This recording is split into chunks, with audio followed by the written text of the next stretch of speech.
Hello everyone, I am Sanjay Rathore. I am founder of Tricky Agriculture, and today we are going to have a formal interview with All India Rank Toppers of JRF Agronomy 2025 जो कि हमारे students भी रहे हैं। और I hope ये session जो है आपके लिए काफ़ी यूज़फुल होगा और काफ़ी कुछ सीखेंगे आप इससे। तो इस सेशन को लास्ट तक देखिएगा। और सबसे पहले हम इंट्रोडक्शन से स्टार्ट करते हैं। तो सदमन जो है सबसे पहले अपने आप को इंट्रोड्यूस करेंगे। Hello everyone, myself Mohammad Shadman Shakil.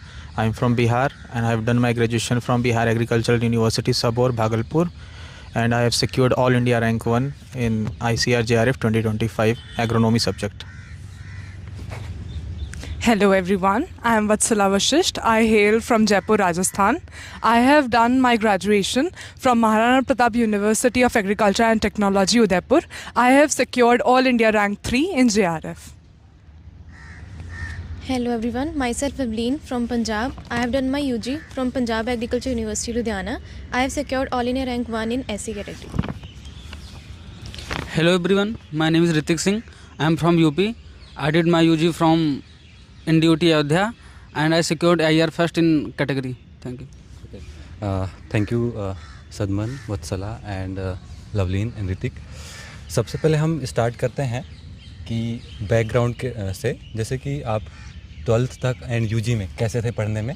क्योंकि स्टूडेंट्स को लगता है कि अगर स्टूडेंट IR आ रहा है तो उन्हें ऐसा लगता है कि जो स्टूडेंट है वो बहुत ज़्यादा पढ़ने वाला होगा, है ना, वो सारी चीज़ें।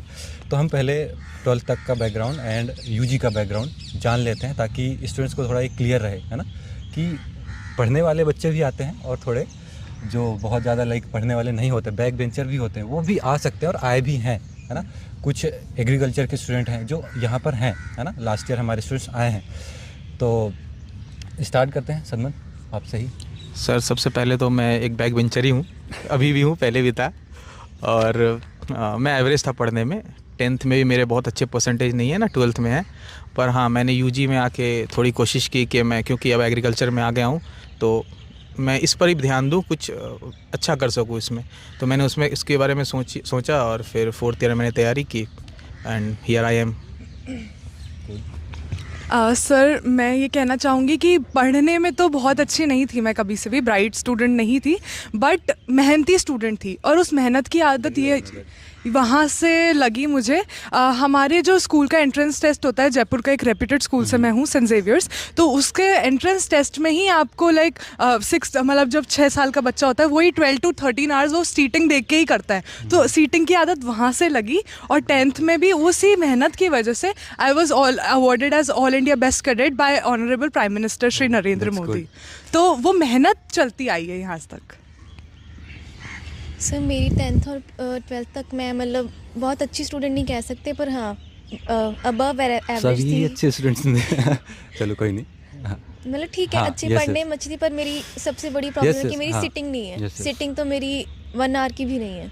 इवन 10th में भी मेरी सिटिंग नहीं थी। कल को अगर एग्ज़ाम है तो मैं 1 घंटा पढ़ रही हूँ, पढ़ने का नहीं मन है तो नहीं पढ़ रही हूँ, बस ऐसा चल रहा था। यूजी में मेरा ऐसा था कुछ, बस लास्ट ईयर में थोड़ी सिटिंग रही है, बस ठीक है। मतलब बेसिक्स थे, थोड़े कॉन्सेप्ट अच्छे थे, तो सोर्स था मेरे पास, तो हुआ है। That is good.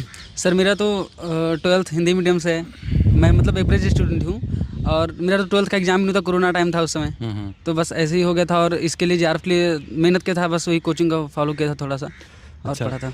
अच्छा, इसमें मैं एक चीज़ और आप लोग ऐड कर दीजिए। 12th में आपके क्या सब्जेक्ट्स रहे हैं और medium?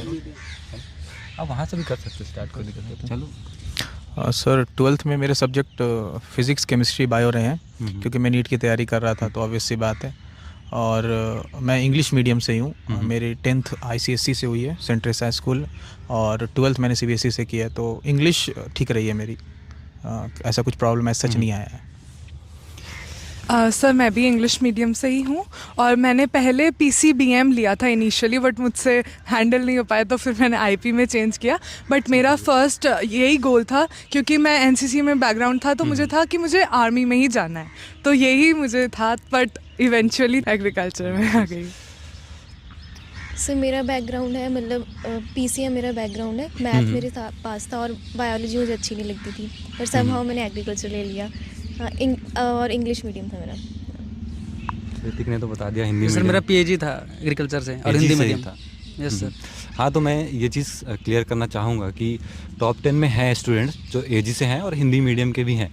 Yes sir. Last year के उनका इंटरव्यू नहीं था बट है ना, हमारे ही स्टूडेंट रहे हैं और एक नहीं कई सारे स्टूडेंट हैं। तो अगर कोई एग्रीकल्चर के स्टूडेंट हैं हिंदी मीडियम के हैं तो मैं ये कहूँगा कि आपको थोड़ा मेहनत की ज़्यादा ज़रूरत है, क्योंकि कोई स्टूडेंट है अगर इंग्लिश मीडियम से है, कुछ अच्छे स्कूल से है, तो थोड़ा उनका कॉन्सेप्ट अच्छे से क्लियर होता है। सब तो थोड़ा सा उन्हें हिंदी और हाँ, इंग्लिश का प्रॉब्लम होता है। उन्हें थोड़े मेहनत की ज़्यादा ज़रूरत होती है, मैं ये कहता हूँ जो हिंदी मीडियम्स के हैं, है ना, तो हो जाता है बट एडिट हो जाएगा। ओके। जो हमारा नेक्स्ट क्वेश्चन है कि आपको जेआरएफ ही करना है, ये थॉट कैसे आया, है ना, और दूसरा कि आपने सब्जेक्ट सिलेक्शन कैसे किया, है ना, एग्रोनॉमी ही लेना है, एग्रोनॉमी से ही करना है, कंपटीशन तो ज़्यादा है इसमें, ये भी आपको पता रहा होगा, बट एग्रोनॉमी में ऐसा क्या लगा जो आपने सेलेक्ट किया सब्जेक्ट, है ना। तो इस क्वेश्चन का आंसर स्टार्ट करते हैं सलमान से। सर सबसे पहले तो मैंने सोचा था कि मैं प्लांट साइंस से तैयारी करूँगा, क्योंकि नीट बैकग्राउंड से था तो चीज़ें थोड़ी आसान लगती थी, और एग्रोनॉमी में एग्रीकल्चर ज़्यादा है और ऐसा कुछ सच कॉलेज में उतना पढ़ा नहीं था एग्रोनॉमी। एग्ज़ाम से एक दिन पहले पढ़ता था, एग्ज़ाम देता था, अच्छे जीपीए आ जाते थे, सेटिस्फाइड हो जाता था। पर फिर लगा कि नहीं यार, क्योंकि जेआरएफ की तैयारी करनी है, 4th ईयर में मैंने सोचा कि अगर मुझे करनी है तो जेआरएफ की तैयारी करूँगा। सब्जेक्ट उस समय मैंने चूज़ नहीं की थी। फिर मैंने कुछ टाइम लिया कि मैं प्लांट साइंस से करूँ या एग्रोनॉमी से करूँ। तो मैंने ये सोचा कि क्योंकि हमारे स्टेट में जब भी कोई एग्ज़ाम निकलता है, कोई भी ऑफिसर वाला या बीए या कुछ भी, तो मैंने पेपर एनालिसिस किया तो देखा मैक्सिमम क्वेश्चन एग्रोनॉमी के हैं। और फिर मैंने सिलेबस डाउनलोड की दोनों की, और फिर मैंने कंपेयर किया कि क्या चीज़ें एग्ज़ाम्स में पूछी जा रही हैं और क्या सिलेबस में है। ठीक है, तो प्लांट साइंस तो मुझे लग रहा था कि अगर मैं सिर्फ ब्रशअप कर लूँगा किसी भी एक पेपर से पहले तो मेरे वो चीज़ हो जाएंगे, क्योंकि मेरी पैथोलॉजी ठीक है, ब्रीडिंग ठीक है, सब समझ में आती है चीज़ें। पर एग्रीकल्चर का जब मैंने सिलेबस देखा तो मुझे लगा मुझे कुछ नहीं आता। एग्रोनॉमी का जब मैंने देखा तो मुझे लगा कुछ नहीं आता। तो उस समय मुझे ये हिट हुआ ना कि अगर मैं यहाँ से निकलता हूँ और मुझसे कोई पूछता तुमने एग्रीकल्चर पढ़ा और एग्रोनॉमी का सवाल पूछ देता है, मैं नहीं बता सकूँगा, तो फिर ये मेरे लिए बहुत शर्म की बात है एक्चुअली, जो मुझे लगा था उस समय। तो मैंने बोला कि ठीक है, अगर जेआरएफ सोच रहा हूँ तो मैं एग्रोनॉमी से ही करूँगा, चाहे वो निकले नहीं निकले कुछ भी हो, एटलीस्ट ये तो होगा मेरी सब्जेक्ट इंप्रूव हो जाएगी। मैंने ये सोचा। और एक और रीज़न था जेआरएफ का कि वो पैसा 12,640 रुपये आएंगे, और आईआरआई तो नहीं सोचा था पर सोचा था कि हाँ जेआरएफ मिल जाए तो फिर अच्छा रहेगा, घर पे डिपेंडेंट नहीं रहना पड़ेगा। ये सब थोड़ी थॉट्स थी। और हमारे बेल्ट में, उधर नॉर्थ के बेल्ट में तो एग्रोनॉमी का थोड़ा क्रेज़ है, लोग चाहते हैं कि अगर टॉप रैंक आए तो एग्रोनॉमी ही लें, पता नहीं क्यों बोलते हैं पर ठीक है। तो इस तरह से मैं थोड़ा फ्लो हो गया इस तरफ, और फिर मैंने सोचा कि नहीं करूँगा तो एग्रोनॉमी करूँगा, नहीं तो फिर जो होगा देखा जाएगा, तैयारी शुरू कर देता हूँ। That is good. तो इसमें मेरा एक क्वेश्चन रहेगा सदमन कि एग्रोनॉमी आपने एंजॉय किया कि नहीं जैसा सब्जेक्ट है? हाँ सर, मुझे एग्रोनॉमी पसंद आया सब्जेक्ट। बस मुझे ये एहसास हुआ ना कि एग्रोनॉमी सब्जेक्ट बहुत अच्छी है, बस हमें ऐसे कोई गाइडेंस नहीं मिला था कि वो बता सके कि ये सब्जेक्ट बहुत इंटरेस्टिंग है। Yes yes. क्योंकि नीट में हमने पढ़ा था प्लांट साइंस, तो उसमें इंटरेस्ट था क्योंकि टीचर्स वैसे थे। तो एज सच मुझे 3rd ईयर तक मुझे लगता था ये बहुत बोरिंग सब्जेक्ट है, इससे बोरिंग सब्जेक्ट हो ही नहीं सकता है। जब मैंने सही गाइडेंस लिया, जब मैंने पढ़ी चीज़ें, तब मुझे पता चला यार इससे अच्छे सब्जेक्ट तो हो ही नहीं सकती कोई। मतलब अगर तुम्हें एग्रीकल्चर समझना है तो सबसे अच्छा एग्रोनॉमी है। एग्रोनॉमी एक प्रकार से मैनेजमेंट का सब्जेक्ट ही है। मैनेजमेंट है, और इसमें आप पूरा एग्रीकल्चर कवर कर लेते हो एज सच एक तरह से, और जो आप दूसरे सब्जेक्ट्स में नहीं कर सकते हो, ये चीज़ है। वत्सला आप? सर मुझे लगता है कि ये जो जर्नी है IRI तक, ये काफ़ी लोगों के शोल्डर्स पे चढ़ के मैं आई हूँ। तो अब सबसे पहले तो जिनकी वजह से मैं एग्रीकल्चर में आई, क्योंकि मेरा कोई बैकग्राउंड नहीं है एग्रीकल्चर का, मेरे फूफा जी जो कि राजस्थान एग्रीकल्चर रिसर्च इंस्टीट्यूट में डेप्यूटी डायरेक्टर है, उन्होंने मुझे कहा कि तुम अगर मेहनत कर सकती हो तो तुम एग्रीकल्चर में जाओ। उनकी वजह से पहला। दूसरा, मेरी जो सीनियर हैं, she was all India rank 2nd in JRF, Ayushi Paliwal. उनको जब हमने देखा था, वो मेरी सुपर सीनियर थी, तो मैं उन्हीं को फॉलो करती थी। जब मैं फर्स्ट डे से आई थी तब वो she was competent for the university gold medal, तो मैं उन्हीं को देखती थी कि अच्छा यूनिवर्सिटी गोल्ड मेडल करना है, तो फिर मैंने उसके लिए कॉम्पीट किया, वो मुझे मिला। फिर उनको ही देख के क्या कि अच्छा JRF होता है, एग्रोनॉमी से किया उन्होंने, तो उन्हीं से मैं इंस्पायर हुई। और मेरे जो एग्रोनॉमी के प्रोफेसर थे रामावतार सर, उन्होंने मुझे बहुत गाइड किया, मतलब आउट ऑफ द वे जाके वो हमेशा अवेलेबल रहते थे। And my mother, she was also like, उनको ये पता था कि सबसे ज़्यादा कॉम्पिटिशन जो है वो एग्रोनॉमी में है, क्योंकि वो एनालाइज करती थी। तो फिर वो यही कहती थी कि जहाँ सबसे ज़्यादा मेहनत है ना, वहाँ जाओ, क्योंकि है ना तब ऐसा लगेगा कि हम किसी चीज़ को डेविएट करके नहीं आए हैं, हम फाइट करके आए हैं। Yes, yes. तो ये मेरी मदर का इंस्पिरेशन था और बहुत सारे लोग इस जर्नी में, मतलब बहुत लोगों की वजह से मैं IRA में आई हूँ। थैंक यू उन्हीं सबको। सर एज़ मैंने पहले बोला था कि मेरी सिटिंग अच्छी नहीं है, पर जब मैंने लास्ट ईयर में आके जनरल एग्रीकल्चर मैंने पहले पढ़ना स्टार्ट किया था, तो ऑलमोस्ट सभी सब्जेक्ट कवर हो रहे थे। तो उसमें सबसे ज़्यादा इंटरेस्ट मुझे एग्रोनॉमी और सॉइल साइंस में बन रहा था। मैं सिटिंग दे रही थी, मुझे पढ़ने में मज़ा आ रहा था, कॉन्सेप्ट थे उनमें, मतलब कुछ लॉजिकल बातें थी, कुछ ऐसा नहीं था, कोई रटने की चीज़ नहीं है, सभी कॉन्सेप्चुअल चीज़ें हैं। तो मुझे अच्छा लग रहा था पढ़ के, खुद को मैं सेटिस्फाइड थी कि मैं कुछ पढ़ रही हूँ तो मुझे कुछ आ रहा है। अगर कोई मुझे कल कोई फार्मर पूछे, कोई क्वेरी लेकर आए, तो मैं कुछ तो उसको आंसर दूंगी ना। एज सच मैं ऐसे तो नहीं बोलूँगी हाँ मुझे नहीं आता, मुझे सॉरी मैं कल बताऊँगी, ऐसे तो ठीक है मैं कुछ कर सकती हूँ इस फील्ड में।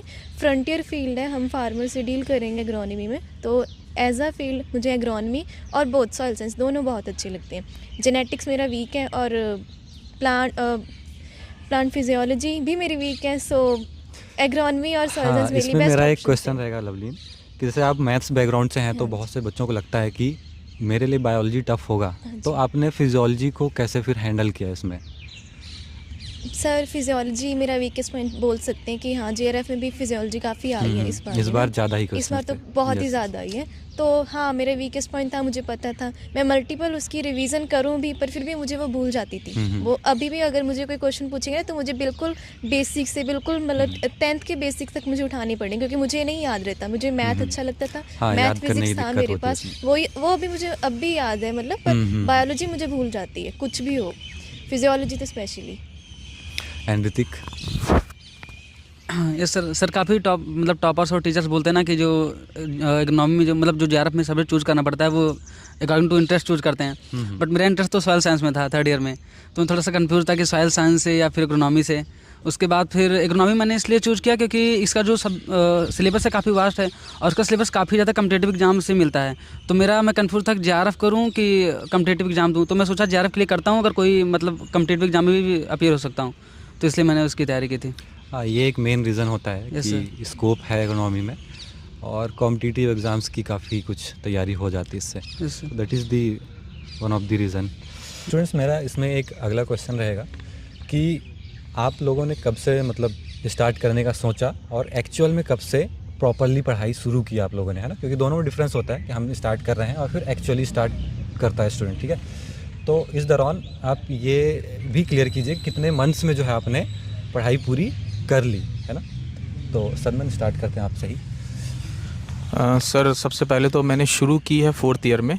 एक्चुअली मुझे 3rd ईयर तक बिल्कुल आइडिया नहीं था मैं क्या कर रहा हूँ, मैं क्यों करूँगा और मैं कैसे करूँगा। 4th ईयर से मैंने सोचा, मैं और मेरे कुछ फ्रेंड्स थे, तो हमने सोचा कि पहले सब्जेक्ट चूज़ की हमने, जैसा मैंने बताया पिछले क्वेश्चन में कि हमने एग्रोनॉमी चूज़ की। फिर सोचा कि JRF तो करना ही है, तो कौन सा कोचिंग सेलेक्ट किया जाए, ठीक है? तो हमारे पास बहुत सारे ऑप्शंस थे, मैं नाम नहीं लूँगा, बहुत सारे ऑप्शंस थे, पर tricky was one of the option. तो मुझे बहुत लोगों ने रिकमेंड किया ट्रिकी के बारे में कि it is the best in agronomy, और सच में ये बेस्ट है और बेस्ट था, और होप करते हैं बेस्ट रहेगा, ठीक है? बिल्कुल सर। और मैंने उस समय तो मुझे कुछ आइडिया नहीं था एग्रोनॉमी के बारे में, जैसा मैंने बोला, तो मैंने बिल्कुल स्क्रैच से शुरू किया, बिल्कुल ज़ीरो से शुरू किया, और मैं फुल्ली डिपेंडेंट था शुरू में ट्रिकी पर ही, क्योंकि मुझे एज सच ऑनेस्ट में मुझे नहीं आता था एग्रोनॉमी। तो मैंने बिल्कुल, क्योंकि मुझे डिपेंडेंट होना था किसी पर, कुछ गाइडेंस चाहिए थी, तो मुझे वो ट्रिकी से मिली। तो मैंने बोला कि ठीक है, कुछ नहीं करने से अच्छा है एटलीस्ट जो ये बोल रहे हैं ये तो कर लूँ। तो मैंने ये इस तरह से शुरू किया, धीरे धीरे शुरू किया मैंने। तो शुरू में तो मुझे 3-4 मंथ तो मुझे बेस पकड़ने समझने लग गया कि ये एग्रोनॉमी है क्या, ये सब्जेक्ट है क्या। कुछ आइडियाज़ थे, जैसे मुझे क्रॉप बहुत बोरिंग लगती थी, तो मुझे तो सेमेस्टर से ही क्रॉप्स पसंद नहीं थी। तो थोड़ा पढ़ते ट्रिकी में जब मैंने क्लासेस की तो फिर क्रॉप में इंटरेस्ट आया, इरिगेशन में इंटरेस्ट आया, तो ऐसे करके धीरे धीरे मेरे इंटरेस्ट बनते गए। तो मुझे तो एज सच टाइम लगा 5-4 महीने तो मुझे लगे बेस बनाने में, समझने में कि ये क्या चीज़ है। और फिर मैंने एक्सेलरेट किया, मुझे लगता है कि मैंने जनवरी से एक्सेलरेट किया, और मेरी एक्सेलरेशन बहुत बूस्ट हुई अप्रैल में आके, क्योंकि मैं पीछे था थोड़ी सिलेबस मेरी, मैं लैग भी कर रहा था, मेरे बैकलॉग्स भी थे, क्योंकि रावे में हमें काम करवाते थे, तो वो सब मैनेज करना बहुत मुश्किल होता था। पर हाँ, मैं वो करता था ना कि माइन्यूट से माइन्यूट अगर मुझे टाइम मिलता था, गैप मिलता था, मैं उसे यूटिलाइज़ करता था, क्योंकि मुझे पता था कि अगर मैं ऐसे बल्क में टाइम खोजूंगा मुझे नहीं मिलने वाला ये, मैंने रियलाइज़ कर लिया था कुछ दिनों में। तो मैंने सोचा अगर मैं बल्क में खोजूंगा तो फिर वो एग्ज़ाम आ जाएंगे, मुझे टाइम ही नहीं मिलेगा। तो मैं करता था छोटे छोटे जो गैप्स होते थे उसको मैं यूटिलाइज़ करने की कोशिश करता था। अगर नींद भी आ रहा है और नहीं भी है तो वैसा कुछ नहीं था कि मैं इतना अगर कर लूँ तो ही मैं सोऊंगा, इतना मैं कर लूँ तो ही मैं कहीं जाऊँगा। तो ये इतना कंट्रोल मैंने अपने पे कर लिया था, ये मुझे लगता है कि ये मेरे लिए एक प्लस पॉइंट हो गया। इतना ही है सर। और फिर तो हम ये कह सकते हैं आपने 10 मंथ्स में फर्स्ट रैंक लाया। नहीं 8 मंथ्स, 8 to 10 हाँ मैंने 8 मंथ्स 8 to 10 मंथ्स में मैंने फर्स्ट रैंक लाया। That is good. मेरी सिलेबस बहुत लास्ट में ही कवर हुई थी, बहुत 10-15 दिन पहले ही स्टार्टिंग में कवर। सदमन जब बच्चे तो बहुत ज्वाइन करते हैं तो हमें पता नहीं होता है कौन सा स्टूडेंट लाइक रैंक ला सकता है। एक्चुअल में हम कुछ स्टूडेंट्स को एक्सट्रैक्ट कर सकते हैं जो स्टार्टिंग से ही अच्छे पढ़ने में होते हैं। तो सदमन जैसे बता रहे हैं कि उनका जो है मतलब एकोनॉमी उनको नहीं आती थी, तो जैसे उन्होंने 0 से ही स्टार्ट किया था, इसलिए स्टार्टिंग में बेस बनाना भी उनको टाइम लगा उसमें, इसलिए मुझे पता नहीं चला। लास्ट तक में जो है लास्ट के 2 मंथ्स में जब सदमन के रैंक अच्छे आए तब मुझे पता चला कि सदमन भी अच्छा पढ़ता है। देन सदमन के कांटेक्ट में आया मैं, और सदमन थोड़ा साय भी है तो शायद डाउट्स नहीं पूछा कभी उसने, लास्ट में पूछे हैं थोड़े बहुत बट बीच में कभी नहीं पूछा।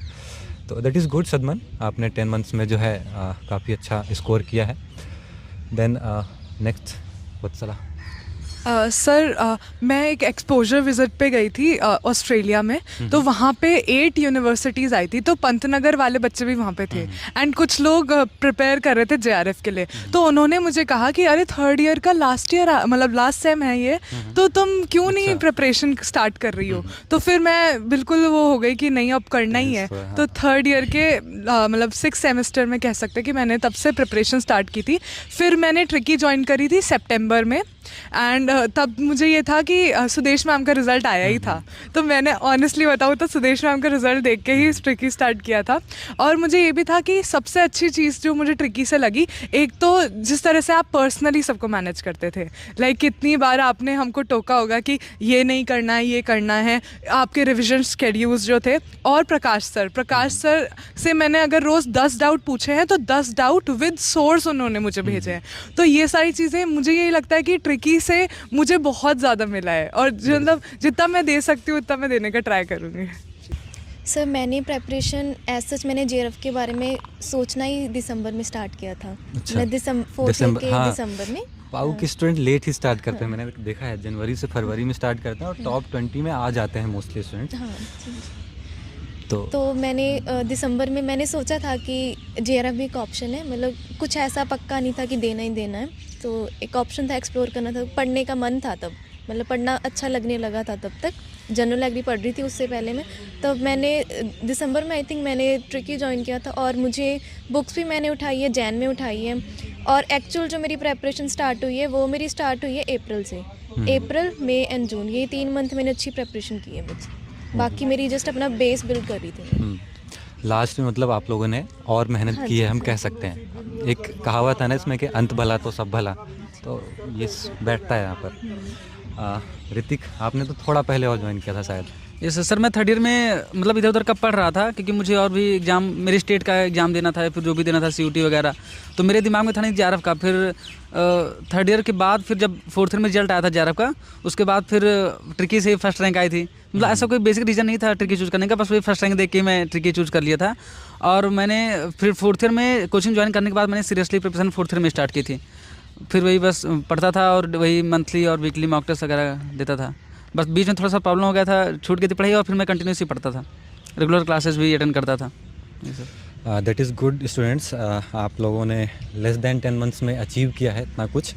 बाकी मैं ये ऐड करना चाहूँगा कि हर स्टूडेंट्स का इंटेलिजेंस लेवल अलग होता है, तो जिन्हें अपने आप को स्टूडेंट को पहले ऑब्जर्व करना चाहिए, जिन्हें थोड़ा लेट याद होता है, समझ में थोड़ा देर आता है, तो उनके लिए मैं कहूँगा कि 3rd ईयर से स्टार्ट करें। और जिन्हें जल्दी याद हो जाता है, चीज़ें समझ आ जाती हैं, तो उनके लिए 1 ईयर सफिशिएंट है ना। ओके स्टूडेंट्स, मेरा अगला क्वेश्चन इसमें ये रहेगा कि बहुत से स्टूडेंट्स को डाउट होता है कि रावे और कॉलेज ELP है ना, ये कैसे मैनेज करें, है ना, क्योंकि कई सारे कॉलेजेस में रावे एंड EP थोड़ा सा टाइम टेकिंग होता है। तो आप लोगों ने कैसे मैनेज किया, आपके यहाँ कैसा था ये रावे एंड ELP? तो इस बारे में जो है स्टूडेंट्स को बताइए। और आपने ट्रिकी क्लासेस, क्योंकि 2 आवर्स डेली होते हैं, है ना, संडे हम लोग लीव रखते हैं, बाकी डे में 6 डेज होते हैं, तो वो कैसे मैनेज किया? उसके बाद आपको पढ़ना भी है, रिवाइज भी करना है पुराना, है ना, तो इस चीज़ को थोड़ा सा आप शॉर्ट में एक्सप्लेन कीजिए। सर जैसे ये रावे ELP है, ये तो हमारे हाथ में नहीं है। ये चीज़ें यूनिवर्सिटी पे डिपेंड करती है, आपके एडवाइज़र पे डिपेंड करते हैं। मेरे कॉलेज में बहुत ज़्यादा काम भी नहीं करवाते थे और छोड़ते भी नहीं थे, मतलब बीच थोड़ा एवरेज से थोड़ा ज़्यादा रखिए, मिडिल से, तो परेशान तो करते थे हमें। और वो बिल्कुल एक्सक्यूज़ नहीं सुनते थे कि आपकी फ़्यूचर क्या होगी, आप JRF की तैयारी कर रहे हो, आप जॉब की तैयारी कर, उन्हें उनसे कुछ मतलब नहीं है, उन्हें काम निकलवाना है। और अगर आप नहीं करो तो फिर वो नंबर्स के धमकी मिलेंगे आपको, ये नहीं कर देंगे, वो नहीं कर देंगे, कम नंबर दे देंगे, फेल कर देंगे। तो ये तो प्रेशर रहता ही है, और ये रावे ELP तो रहेगा ही, इसको आप अवॉइड नहीं कर सकते हैं। बस मैंने ये कुछ दिन में ऑब्ज़र्व कर लिया था कि मैं अगर रावे का एक्सक्यूज़ दूंगा तो फिर मेरी प्रिपरेशन नहीं हो सकेगी, क्योंकि ICR मेरे लिए नहीं रुकेगा कि आप रावे पे थे तो थोड़ा मैं टाइम दे देता हूँ आपको, या NDA मेरे लिए नहीं रुकेगा। तो मैंने सोच लिया था कि मैं उसे कंट्रोल नहीं कर सकता हूँ, लेकिन मैं खुद को तो मैनेज कर सकता हूँ ना। तो यहाँ पर टाइम मैनेजमेंट बहुत ज़्यादा इंपॉर्टेंट हो जाती है।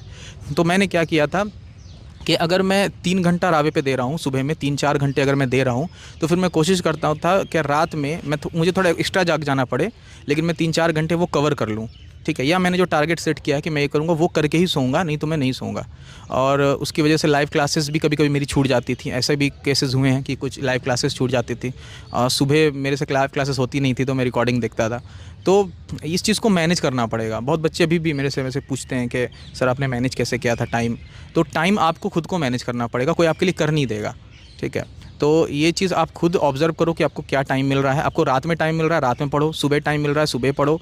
अगर दिन में आपको 10 घंटे टाइम मिल रहे हैं तो एक दिन 10 घंटे ही मिलेंगे, एक दिन 1 घंटे ही मिलेंगे। तो उस पर आपको मैनेज करना पड़ेगा हर दिन का। उसके अलावा और कोई ऑप्शन आपके पास है नहीं, क्योंकि कोई सुनने वाला है नहीं आपकी। तो ये प्रॉब्लम हमेशा रहेगी और इसको आपको खुद को टैकल करना पड़ेगा, मुझे तो ये लगता है। इसमें एक चीज़ और ऐड कर दीजिए आप कि आप कितने आवर्स पढ़ते थे डेली। और जैसे सीधी सी बात है, स्टार्टिंग में आपने टाइम कम दिया होगा, लेकिन ओवर द टाइम आपने इंक्रीज़ किया ही होगा उसको। हाँ सर, वो इंक्रीज़ तो किया है। और मैं कुछ ऐसा तो टाइम तो कैलकुलेट नहीं करता था, पर हाँ कभी ऐसा भी हो जाता था कि मुझे 4 बज जाते थे सुबह। ऐसा भी हुआ है कि मैंने सुबह का सूरज भी देखा है पढ़ते हुए, ये भी हुआ है मेरे साथ। और कभी ऐसा भी हुआ कि मैं 12-1 बजे भी सो गया हूँ। तो मैं अपने आप को फ्लेक्सिबल रखता था, क्योंकि मैं सोचता था कि अगर मैं वो टाइम टेबल बनाऊँ और मैं अगर 2 दिन फॉलो नहीं कर पाऊँ तो मैं खुद डिप्रेशन में चला जाऊँगा कि यार मुझसे नहीं हो रहा है, अब कैसे होगा एग्ज़ाम। वो क्योंकि ओवर थिंक करने लगते हैं ना कि इतनी बड़े एग्ज़ाम की जिम्मेदारी ले ली, इतना सिलेबस सामने रखा है। क्योंकि यही चीज़ आपको पुश करता है पढ़ने के लिए।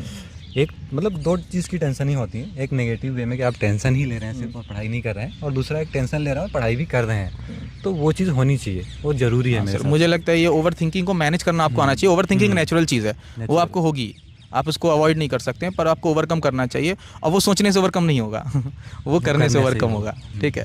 आपको थोड़ा मैनेज करना पड़ेगा चीज़ों को। तो मैं अपने आप को फ्लेक्सिबल रखता था। मैंने अपना मेंटेलिटी वैसा बना लिया था कि मेरे हिसाब से लोग नहीं चलेंगे, मुझे उसके हिसाब से खुद को मैनेज करना है, खुद को ढालना है। तो मैंने ये सोच लिया था, उसी हिसाब से मैं चला था। तो दिक्कत तो हुई थी और दिक्कत तो होंगी, ये ऑब्वियस सी बात है। That is good Salman.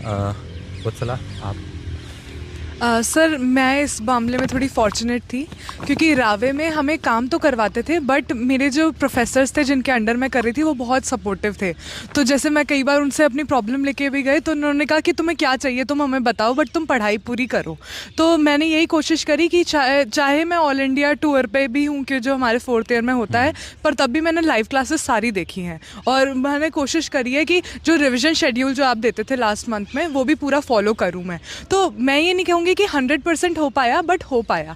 और ये कि और बात मैं कहना चाहूँगी कि एक ग्रुप ऐसा बना लें, क्योंकि अब 4th ईयर में होता है, बहुत सारे लोग बहुत सारी चीज़ों की प्रिपरेशन कर रहे होते हैं। मेरे कुछ फ्रेंड्स कैट की प्रिपरेशन कर रहे थे, मेरी जो बेस्ट फ्रेंड है यशमिता, वो JRF हॉर्टिकल्चर से प्रिपरेशन कर रही थी। तो हम ग्रुप में रहते थे, तो एक सिनर्जी डेवलप होती है कि भाई पढ़ना है।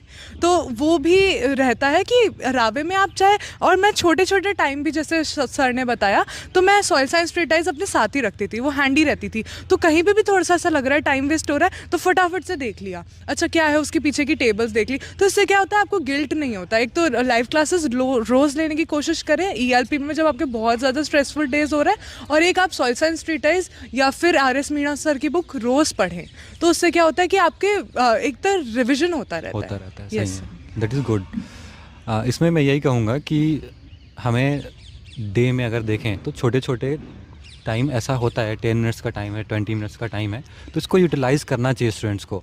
और इस टाइम में ऐसे चीज़ों को मतलब रिवाइज़ करना चाहिए जो टेबल के फॉर्म में है और जिनको मतलब पढ़ना थोड़ा बोरिंग फील होता है, तो ऐसी चीज़ों को पढ़ना चाहिए। और मैं क्लास में भी हमेशा बोलता हूँ और स्टूडेंट्स फॉलो भी करते हैं बहुत से, तो दैट इज़ गुड। ऐसे हमें मतलब टाइम यूटिलाइज़ हो जाता है और काफ़ी चीज़ें कवर भी हो जाती हैं, रिवीजन भी हो जाता है, रिवीजन भी कर सकते हैं इवन आप, क्योंकि रिवीजन में शॉर्ट टाइम ही लगता है, हमें पूरा तो टाइम देना नहीं होता है, तो दैट इज़ गुड।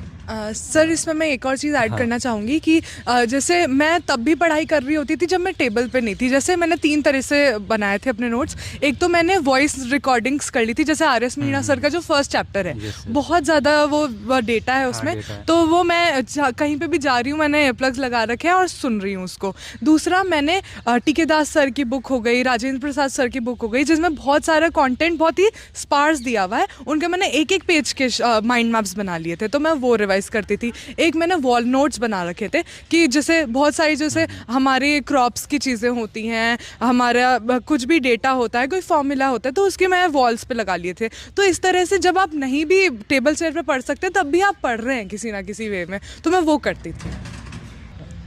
सर मेरी प्रेपरेशन जैसे मैंने लेट स्टार्ट की है, तो मुझे लास्ट में आकर तो मुझे काफ़ी टाइम देना पड़ा है। स्टार्टिंग में रावे का प्रेशर था, रावे के टाइम तो मैं बिल्कुल भी फ्री नहीं हो पाती थी कि मैं पढूं। कुछ ऐसा था कि मेरे पास मुझे पता नहीं लग रहा था मैं कहाँ से स्टार्ट करूं। मैंने जब सेल्फ स्टडी स्टार्ट की थी, रेडी उठाई, तो मुझे हो ही नहीं रही थी, मुझे समझ नहीं थे क्या पढ़ना है इसमें, क्या छोड़ना है, क्योंकि नई वाली रेडी में बहुत कुछ है, बहुत चीज़ें हैं जो हमें छोड़ देनी चाहिए, और कुछ ऐसी चीज़ें जो है नहीं, जो होनी चाहिए वो है नहीं, उनके सोर्स नहीं मुझे पता था, तो मुझे टाइम लग रहा था। तो ऐसे में टाइम सोर्स नहीं था, इसी कारण मैं ज़्यादा टाइम एक ही चीज़ को दे नहीं रही थी। मतलब एक पढ़ रही तो ऊपर फिर कोई और चीज़ में शफल कर रही हूँ, मैं ऐसे कर रही थी। तो मैंने टाइम वेस्ट स्टार्टिंग में तो बहुत किया है, मैंने बहुत टाइम वेस्ट किया जब तक मेरे पास सोर्स नहीं था, सही सोर्स नहीं थे मेरे पास। तो रावे के टाइम तो चलो फर्स्ट सेमेस्टर तो हमारा काफ़ी बिजी था, तो मुझे टाइम खास नहीं मिला। ब्रेक आई तो ब्रेक में मैंने थोड़ा सोचना स्टार्ट किया, और उसके नेक्स्ट सेमेस्टर में ऐसा था कि मेरी ALP लगी थी और काम वो कराते थे काम। फिर हमने थोड़ी सी प्रोफेसर से बात की कि हमें थोड़ा टाइम चाहिए, थोड़े वो सपोर्टिंग थे, थोड़ी हमारी मेहनत थी कि हम काम फिनिश कर देते थे, फिर हम अपना पढ़ने के लग जाते थे। और हाँ, मैंने एक ज़रूर देखा कि मैंने दिन का 1-1.5 घंटा मैंने जो बच्चे बोलते हैं वेस्ट किया, पर नहीं, मैंने वो इन्जॉय किया है। वो इन्जॉय किया तो मैं थोड़ा पढ़ पा रही थी, वो ठीक था मेरा। वो भी ज़रूरी है। हाँ जी, वो बहुत ज़रूरी है, बहुत ज़्यादा ज़रूरी है। हाँ, अगर आप पढ़ रहे हैं, मतलब एक टाइम है जिसमें बहुत ज़्यादा पढ़ाई कर रहे हैं, तो उसके बाद माइंड को फ्री रखना भी ज़रूरी है, that is also important. Hrithik. Yes sir मेरी यूनिवर्सिटी में क्या था, रावे का मतलब लेवल मॉडरेट ही था, ज़्यादा हार्ड नहीं था, बट क्या था कि अटेंडेंस थोड़ी सी इशू था। तो मेरे फ्रेंड्स उधर थे अच्छे, हम लोग का ग्रुप था एक IGFA नाम से, तो हम लोग क्या करते ना कि प्रॉक्सी वाला सिस्टम था, तो लोग जाके प्रॉक्सी मारते, मैं रूम पे बैठ के पढ़ता रहता था अपना। बट ज़्यादा टाइम तो नहीं मिलता था, क्लास भी करना होता था और अटेंडेंस वगैरह थी, बट मैं टाइम मैनेज कर लेता था।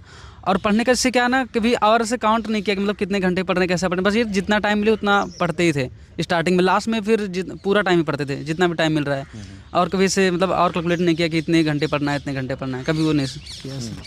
हाँ, इसमें ये चीज़ है कि ELP का जब टाइम आता है, यस सर, तब जैसे ज़्यादा बर्डन नहीं होता है कॉलेज से, यस और हमारा जो ट्रिकी का क्लास है वही कंप्लीट हो जाता है उससे पहले, यस सर, तो टाइम मिलता है रिवीजन का, और हम जैसे शेड्यूल भी देते रहते हैं और टेस्ट भी करवाते रहते हैं time to time, yes sir, तो स्टूडेंट भी इंगेज रहता है और तैयारी हो जाती है उसमें। और दूसरा मैं ये कहूँगा कि इसमें बहुत सारी बुक्स हैं, जैसे रेड्डी SR रेड्डी की है, जहाँ से डायरेक्ट क्वेश्चंस आते हैं, यस सर, और इसको पढ़ना डिफ़िकल्ट होता है। अगर कोई फर्स्ट टाइम रीडर है तो पढ़ना और समझना डिफ़िकल्ट होता है कि कैसे पढ़ना है, क्या चीज़ें पढ़नी है, क्योंकि उसमें बहुत सी रिसर्च की चीज़ें दी हुई हैं और हमें समझ में नहीं आता है कि एक्चुअल में से पढ़ना है या फिर छोड़ना है। तो ऐसे में अगर कोई पढ़ा देता है तो अच्छा है। यूट्यूब में एक्चुअली वीडियोस भी अवेलेबल नहीं है, मैं ट्राई करता हूँ बट टाइम नहीं मिल पाता, इसलिए नहीं कर पाता मैं। तो कुछ वीडियोस हैं हमारे भी, बट उन बुक्स को अगर कंप्लीट करना है तो आप लोगों ने कैसे किया है ना। और अदर देन जैसे कि टीके दास भी हमें वीड साइंस के लिए पढ़ना है, देन क्रॉप प्रोडक्शन के लिए राजेंद्र प्रसाद सर की बुक है, ठीक है। इसके बाद सॉइल साइंस के लिए सॉइल साइंस ट्रीटाइज है, इनफ है वो, बट इसके साथ मैं कहूँगा कि सॉइल साइंस में जो रेड्डी SR रेड्डी है ये भी पढ़ना चाहिए, और हम लोग पढ़ाते भी हैं। तो इन बुक्स को आपने कैसे कवर किया? जैसे आपने कोचिंग तो ज्वाइन किया ही था, बट जैसे आपने कोचिंग से पहले ट्राई किया होगा पढ़ने का, तब आपने क्या चीज़ें फेस की और कोचिंग ज्वाइन करने के बाद फिर वो कैसे इजी हुआ या फिर डिफ़िकल्ट हुआ, ये तो आप ही बताएंगे। तो ऋतिक आपसे स्टार्ट करते हैं। सर कोचिंग ज्वाइन करने से पहले तो ऐसे ही बुक उठा लिया, उसे लगातार पढ़ते जा रहे हैं, क्या पढ़ रहे हैं क्या छोड़ रहे हैं, फिर समझ में नहीं आ रहा था कि कुछ भी ऐसे ही पढ़ रहे हैं, कुछ पता नहीं चल रहा, ऊपर ऊपर सब फुल हो रहा था। और जब फर्स्ट टाइम मैंने रेडी पढ़ी तो पता नहीं क्या हो गया, कुछ समझ में नहीं आया। उसके बाद फिर मैं सोचा क्या होगा, फिर मैं सीनियरों से जाके मिला मेरे उधर, फिर वो बोले नहीं धीरे धीरे पढ़ना है, एक चैप्टर पढ़ो उसको मल्टीपल टाइम रिवीजन को, फिर आगे बढ़ो, वो समझ में आ जाए तब।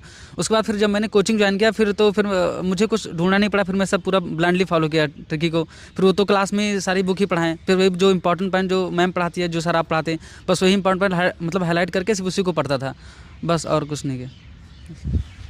लवलीन आप?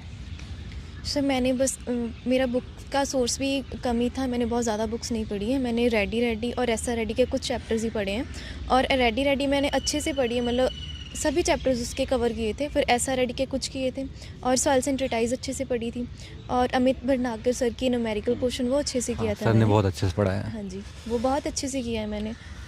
और एक मैंने टर्मिनोलॉजी की बुक है जो सोसाइटी की, वो पढ़ी है, मतलब बहुत अच्छे से नहीं, पर मतलब उसमें जो overview इम्पोर्टेंट चीज़ें हैं सारी पढ़ने की हाँ जरूरत नहीं है वैसे उसमें। हाँ जी, बस यही 5 बुक्स थी मेरे पास, मैं टाइम के हिसाब से मुझे यही पढ़नी थी। क्रॉप और प्रोडक्शन आपने कैसे किया, क्योंकि मोस्टली चीज़ें याद करने वाली और एक वीड साइंस भी, तो ये दो चीज़ कैसे मैनेज किया और आपने? वीड साइंस के लिए मैं टोटली डिपेंडेंट थी RS मीना सर की बुक पे। उसका पोर्शन मैंने कहीं से देखा भी नहीं है, मतलब क्रॉप प्रोडक्शन पूरा वहाँ से किया है मैंने, और वीड साइंस का भी वहीं से किया है मैंने।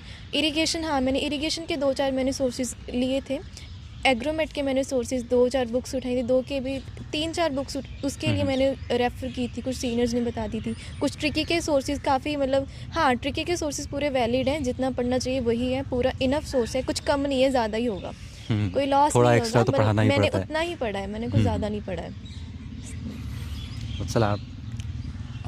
सर मैंने अपने डे को लाइक स्लॉट्स में डिवाइड कर लिया था, तो उसमें यही था कि सुबह उठते ही पहले तो न्यूमेरिकल सॉल्व करना है अमित भटनागर सर की बुक से या PYQs, और फिर आपको SR रेडी और रेडी 1 आवर ईच देना है। तो उसमें शुरू में तो मुझे दिक्कत आती थी, क्योंकि फर्स्ट रीडिंग में आपको ये नहीं पता होता क्या इंपॉर्टेंट है क्या इंपॉर्टेंट नहीं है। तो इसके लिए मुझे ट्रिकी ने बहुत हेल्प करी कि जैसे जैसे सर पढ़ाते रहते थे, आप और प्रकाश सर, वैसे वैसे मैं उसको रिवाइज भी करती जाती थी। और फिर हमारे जो मॉक्स डिज़ाइंड है वो भी इसी तरह से डिज़ाइंड है, जैसे प्लांट पॉपुलेशन का चैप्टर हो गया तो आपने पढ़ा उसको और आपने मॉक्स दे दिया, तो इस तरह से वो पूरा चलता था। तो फिर इस तरह से मेरी SR रेडी और ये कंप्लीट हुई। टीके दास सर की बुक के जो कुछ चैप्टर्स हमें बताए थे ट्रिकी में, कि जैसे क्लासिफिकेशन हो गया वीड का, हर्बिसाइड का, उनका mode of action, mechanism of action, और बायोलॉजिकल कंट्रोल, ये चैप्टर्स मैंने टीके दास सर की बुक से पढ़े थे। और मैंने राजेंद्र प्रसाद सर की बुक अपनी UG के टाइम पे ही पढ़ी थी, तो मैंने उससे ही नोट्स बना लिए थे, शॉर्ट नोट्स, तो वही मैंने उसको ही RS मीना सर की बुक और ट्रिकी के नोट्स के साथ कंपाइल करके पढ़ लिया था। एग्रोनॉमिक टर्मिनोलॉजी मैं इसी तरह से पढ़ती थी कि रात को जब मैं सोने जा रही हूँ तो जब तक मेरी आंख नहीं लगेगी तब तक मैं उसके पेजेस को पलटती रहूँगी, क्योंकि इसमें ऐसा नहीं है कि आप सारा मगअप कर लें, अगर आप रोज़ भी देखते रहेंगे तो आपको एक आइडिया रहेगा। और स्पेशली जो उसके पीछे वाली टेबल्स है उसके तो मैंने जैसे बताया वॉल के मैप्स बना लिए थे और वो मैं रोज़ रिवाइज करती थी। ये था मेरी स्ट्रैटेजी। सब लोगों ने बहुत ज़्यादा पढ़ा है। सर जो मेरी सिचुएशन थी उस हिसाब से तो मुझे हार्ड वर्क नहीं करना था, मुझे स्मार्ट वर्क करने की ज़रूरत थी, क्योंकि मैं हार्ड वर्क करता तो शायद मुझे 2 साल लग जाते वो करने पे।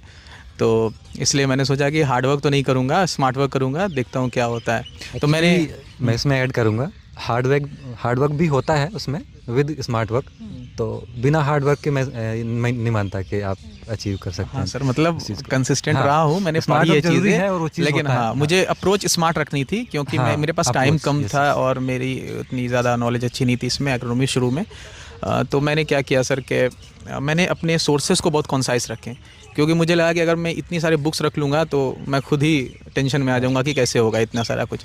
तो क्योंकि मुझे आइडिया नहीं था तो मैंने ट्रिकी जब ज्वाइन किया तो मुझे पता चली कि ये सोर्सेज हैं। कुछ सोर्सेज तो पता ही, रेडी तो पता होता है सबको। मैंने कोशिश भी किया पहले पढ़ने की, पर मुझे समझ नहीं आई, कुछ बहुत ज़्यादा खास समझ नहीं आई। लेकिन जब कोई आपको पढ़ा देता है, कोई समझा देता है तो वो चीज़ें आसान हो जाती हैं। तो मैंने ट्रिकी से जब पढ़ा तो मुझे चीज़ें फिर आसान लगने लगी, और रेडी मैंने पढ़ी है। अब मैं क्या करता था, जैसे कि क्लास हो रही है, अगर प्रकाश सर या आपने एक सॉइल का टॉपिक पढ़ाया, आपने सॉइल पढ़ाया था, अगर सॉइल की कोई टॉपिक आपने पढ़ाई ट्रेटाइज से, तो मैं उसे रेडी से पढ़ता था ट्रेटाइज के साथ साथ, और फिर उसे मीना से देखता था कि मुझे क्या मतलब कुछ एक्स्ट्रा मिलते हैं कि इनसे। अगर मेरे पास 3-4 सोर्सेज हैं तो मैं 3-4 सोर्स पे डिपेंडेंट रहूँगा, पर चारों देखूंगा कि इसमें क्या एक्स्ट्रा मिल रहा है मुझे, ठीक है। तो मैंने ये सोचा था कि मैं ऐसे ही करूँगा, और मैंने बहुत हद तक कोशिश भी की ऐसे करने की। किसी में मैं छूट भी गया होगा, मेरी चीज़ें छूटी भी होंगी मे बी, पर मैंने अपने सोर्सेज को बहुत कॉन्साइज रखा था। मैंने कोशिश की थी कि कम से कम पढ़ सकूं, मुझसे क्वेश्चंस बनने चाहिए और मुझे वो कॉन्सेप्ट आने चाहिए। इतने सारे इधर उधर फालतू के बुक्स पढ़ने से कोई फ़ायदा है नहीं अभी के टाइम पे। नॉलेज के लिए तो फिर तो आगे तो है ही PG PhD। तो मैंने खुद को टेंशन नहीं देने के लिए मैंने अपने सोर्सेज बहुत कम रखे थे, और क्वेश्चंस के लिए वही इनसाइट ये सब यूज़ कर, मतलब मैं ब्लाइंडली फॉलो कर रहा था ट्रिकी को, जो सही बात है। मैं इस बात पे ऑनेस्ट हूँ कि मैं ब्लाइंडली फॉलो कर रहा था ट्रिकी को। और एक्स्ट्रा मैं जो करता था, मैं क्रॉप फिजियो के कुछ लेक्चर्स देखता था यूट्यूब से, और अमित भटनागर सर की वीडियो मैंने देखी है, फोटो पीरियोडिज्म उनका देखा है, बहुत अच्छा उन्होंने बताया है फोटो पीरियोडिज्म के बारे में। और मैं ये क्या करता था कि जैसे आप कुछ बताते थे, प्रकाश सर कुछ बताते थे, आस्तिका मैम कुछ बताती थी, या कोई भी टॉपर सुदेश मैम कुछ बताते थे, तो मैं कुछ पॉइंट्स को अपने पास रख लेता था जो मुझे लगते थे कि ये मेरे में कमी है, इस चीज़ को मुझे इम्प्रूव करना चाहिए। तो उस पॉइंट को मैं रख लेता था, और फिर मैं कोशिश करता था कि उस पर मैं चल सकूं। अगर मैं एग्जीक्यूट कर लूं, और मुझे बहुत काम भी आई ये चीज़ें। और जो ग्रुप में आते हैं ना वो नोट्स, आस्तिका मैम भेजती थी, प्रकाश सर भेजते थे ज़्यादातर, तो उससे तो मैंने बार बार उसे रिवाइज़ किया। मैंने पहले ही बताया कि मुझे थोड़ा टाइम मिलता था तो मैं वही सब देखता था कि अगर मुझे 10 मिनट मिल रहा है ना, तो 1 पेज 2 पेज ऐसे पलट के देख लिया। तो क्योंकि मैं बार देख रहा था, वो मेरे दिमाग में थे, और मुझसे बहुत क्वेश्चंस भी बने हैं, और क्वेश्चंस आए भी हैं उस कॉन्सेप्ट से जो सर और मैम भेजते थे। बस हाँ, इसमें एक चीज़ मैं कहना चाहूँगा कि जो स्टूडेंट सेल्फ स्टडी करते हैं तो बहुत सारी बुक्स उनको पढ़ना पड़ता है, क्योंकि आपको रिमोट सेंसिंग ऐसे कहीं से मिलना नहीं है, फिजियोलॉजी कंप्लीट मिलना नहीं है, ऑर्गेनिक फार्मिंग भी कंप्लीट मिलना नहीं है। जो रेडी SRD में दिया है ऑर्गेनिक फार्मिंग बहुत आउटडेटेड है उसमें, और वहाँ से अब क्वेश्चन भी नहीं आते मतलब इन चैप्टर से। तो अगर आप क्लास ज्वाइन करते हैं तो ये चीज़ हेल्प मिलता है कि बहुत सारे जो छोटे छोटे चैप्टर्स हैं और एक्स्ट्रा जो चीज़ें हैं, जैसे मान लो हमें वीड साइंस पढ़ना है, लेकिन वीड साइंस और भी बुक्स से आते हैं, तो अगर स्टूडेंट सेल्फ स्टडी कर रहा है तो वो चाहता है कि मैं और बुक्स भी पढ़ लूँ, फिर उसमें उनको एक्सट्रैक्ट करने में टाइम लगता है, तो ऐसे टाइम बहुत लगता है ना। तो अगर जो सेल्फ स्टडी करता है तो मैं तो मानता हूँ कि उसको 3rd ईयर से स्टार्ट करना ही पड़ता है। और जिन्होंने ज्वाइन किया, तो जैसे आप लोगों ने लेस दैन 12 मंथ्स, कुछ तो 10 and 8 मंथ्स में भी कर लिया आप लोगों ने, तो कोचिंग इसमें काफ़ी कुछ हेल्प कर देता है, तो दैट इज़ गुड। और मैं वही कहूँगा कि बहुत से स्टूडेंट्स को डाउट होता है कि हम क्लासेस ज्वाइन करें या नहीं करें। तो जब हम लोगों ने स्टार्ट किया था 22 में, तो उस टाइम स्टिल इस चीज़ का एडवांटेज था, जो कि सेल्फ स्टडी कर रहे थे उनका रैंक आया भी, 1st रैंक, और 2nd रैंक हमारा ही था उस टाइम पे, तो क्लास से 2nd रैंक था। बट उसके बाद जब 2023 का रिज़ल्ट आया, तब मोस्टली सेल्फ स्टडी वाले ही स्टूडेंट्स थे। बट 24 and 25 में अब मोस्टली स्टूडेंट्स ज्वाइन करने लगे हैं क्लासेस, और आप रैंक भी देखेंगे टॉप 5 में तो पूरे कोचिंग वाले ही हैं, है ना, और टॉप 10 भी मोस्टली हैं उसके बाद भी। तो जो सेल्फ स्टडी वाले हैं स्टूडेंट्स, उनको वो थोड़ा पीछे होते जा रहे हैं अब, क्योंकि यहाँ पर एग्रोनॉमी का पैटर्न थोड़ा सा अनएक्सपेक्टेड हो गया है ना। तो ऐसे में एक गाइड करने वाला टीचर या फिर आपका सीनियर भी हो सकता है, वो बहुत ज़रूरी है। अगर वो आपके पास है तो आपको ज़रूरत नहीं पड़ती है कोचिंग की, अगर नहीं है तो आपको ज्वाइन करना चाहिए, क्योंकि एग्रोनॉमी आप बहुत सारी बुक्स हैं यहाँ पर, और बहुत से चैप्टर्स हैं जो आपको पढ़ने हैं, समझने हैं, बहुत से कॉन्सेप्ट हो जाते हैं, है ना, क्योंकि एग्रोनॉमी जो है बहुत सारे सब्जेक्ट्स को मिला के बना है। तो ऐसे में हर एक चीज़ को समझ पाना डिफ़िकल्ट होता है। तो या तो आपके पास कोई मेंटोर हो, या फिर आप क्लासेस ज्वाइन कर लें, और जो कि मोस्ट ऑफ द स्टूडेंट्स आजकल कर लेते हैं ज्वाइन, क्योंकि मेंटोर भी कितना ही गाइड करेगा आपको, हर एक चीज़ तो हमेशा अवेलेबल नहीं हो सकता है वो, है ना। तो डिपेंड करता है कि आप किस तरीके के स्टूडेंट हैं, आपको चीज़ें एक बार समझा देने के बाद समझ में आ जा रही हैं या नहीं। तो it is up to the students. और बाकी मैं तो जो डेटा है उसी के हिसाब से बताऊंगा कि अब जो है मोस्टली स्टूडेंट्स ज्वाइन करने लगे हैं, है ना। आपको जो अच्छा लगता है वो ज्वाइन कीजिए, मैं ये नहीं कहूँगा कि आप हमें ही ज्वाइन करें, आपको जो अच्छा लगता है ना। और बाकी ज्वाइन करते समय आप लोग देखें, कुछ कोचिंग्स हैं अच्छी, है ना, हमारे अलावा भी हैं अच्छी, बट वो डिपेंड करता है कि आपको अच्छा लगता है कि नहीं वो। और कुछ कोचिंग्स हैं जो नहीं है अच्छी बिल्कुल, है ना, ये भी मैं ऐड करना चाहूँगा। और स्टूडेंट्स जो है फिर वहाँ ज्वाइन करने के बाद उनको लगता है कि नहीं मैंने गलत ज्वाइन कर लिया, फिर उनका टाइम और मनी भी वेस्ट होता है, फिर वो दूसरी कोचिंग्स की ओर जाते हैं। और क्योंकि बहुत से स्टूडेंट्स आते भी हैं हमारे पास दोबारा, तो थोड़ा ज्वाइन करते समय भी स्टूडेंट्स को ध्यान देना चाहिए, क्योंकि आप प्रिपेयर कर रहे हैं टाइम, तो फिर क्योंकि टाइम वेस्ट होता है इसमें, पैसे और ये सब तो बाद में आ जाएंगे, ठीक है, बट टाइम नहीं आएगा आपका। तो ज्वाइन करते समय देखना चाहिए स्टूडेंट्स को कि कोई ऐसा क्लास ज्वाइन ना कर लें जिससे आपका जो है स्टडी जो है काफ़ी हैम्पर हो। और इसमें स्पेशली उनको कहूँगा मैं जो सिर्फ जनरल एग्रीकल्चर का पढ़ाते हैं, है ना, जॉब्स वगैरह की, तो वो जनरल एग्रोनॉमी ही पढ़ाते हैं, है ना। तो ऐसे में उन कोचिंग्स की तरफ नहीं जाना चाहिए, क्योंकि जनरल एग्रोनॉमी अब नहीं आता है। वो 2020 से पहले हम मान सकते थे जनरल आता था बिल्कुल, है ना, इजी एक्सपेक्ट, मतलब लोग तो बोलते थे रेड्डी SRD पढ़ लो और ये राजेंद्र प्रसाद पढ़ लो, आपका हो जाएगा ऑलमोस्ट। बट अब वैसा नहीं रहेगा, काफ़ी चीज़ें पढ़नी पड़ती हैं, है ना। यहाँ पर टॉप 10 में स्टूडेंट्स हैं तो 12 बुक्स भी पढ़े हैं। तो और एक चीज़ मैं इसमें और ऐड करूँगा कि स्टूडेंट अगर तैयारी कर रहे हैं, मन बना रहे हैं अपना पढ़ने का, तो उनको 3rd ईयर से ज्वाइन करना चाहिए, स्टार्ट करना चाहिए। और काफ़ी जो बुक्स हैं इसमें जिनको पढ़ना चाहिए, और क्योंकि पढ़ने से आपका बेसिक क्लियर होता है। और आजकल का जो क्वेश्चन आता है तो कॉन्सेप्ट अच्छा अगर आपका क्लियर है तभी आप क्वेश्चंस को हैंडल कर सकते हैं, और क्योंकि आंसर पिक कर सकते हैं। डायरेक्ट क्वेश्चंस कम देखने को मिलते हैं, आप 50% डायरेक्ट मान लीजिए, बाकी जो 50% आप करते हैं, है ना, तो उसमें कॉन्सेप्ट की बहुत ज़्यादा ज़रूरत होती है।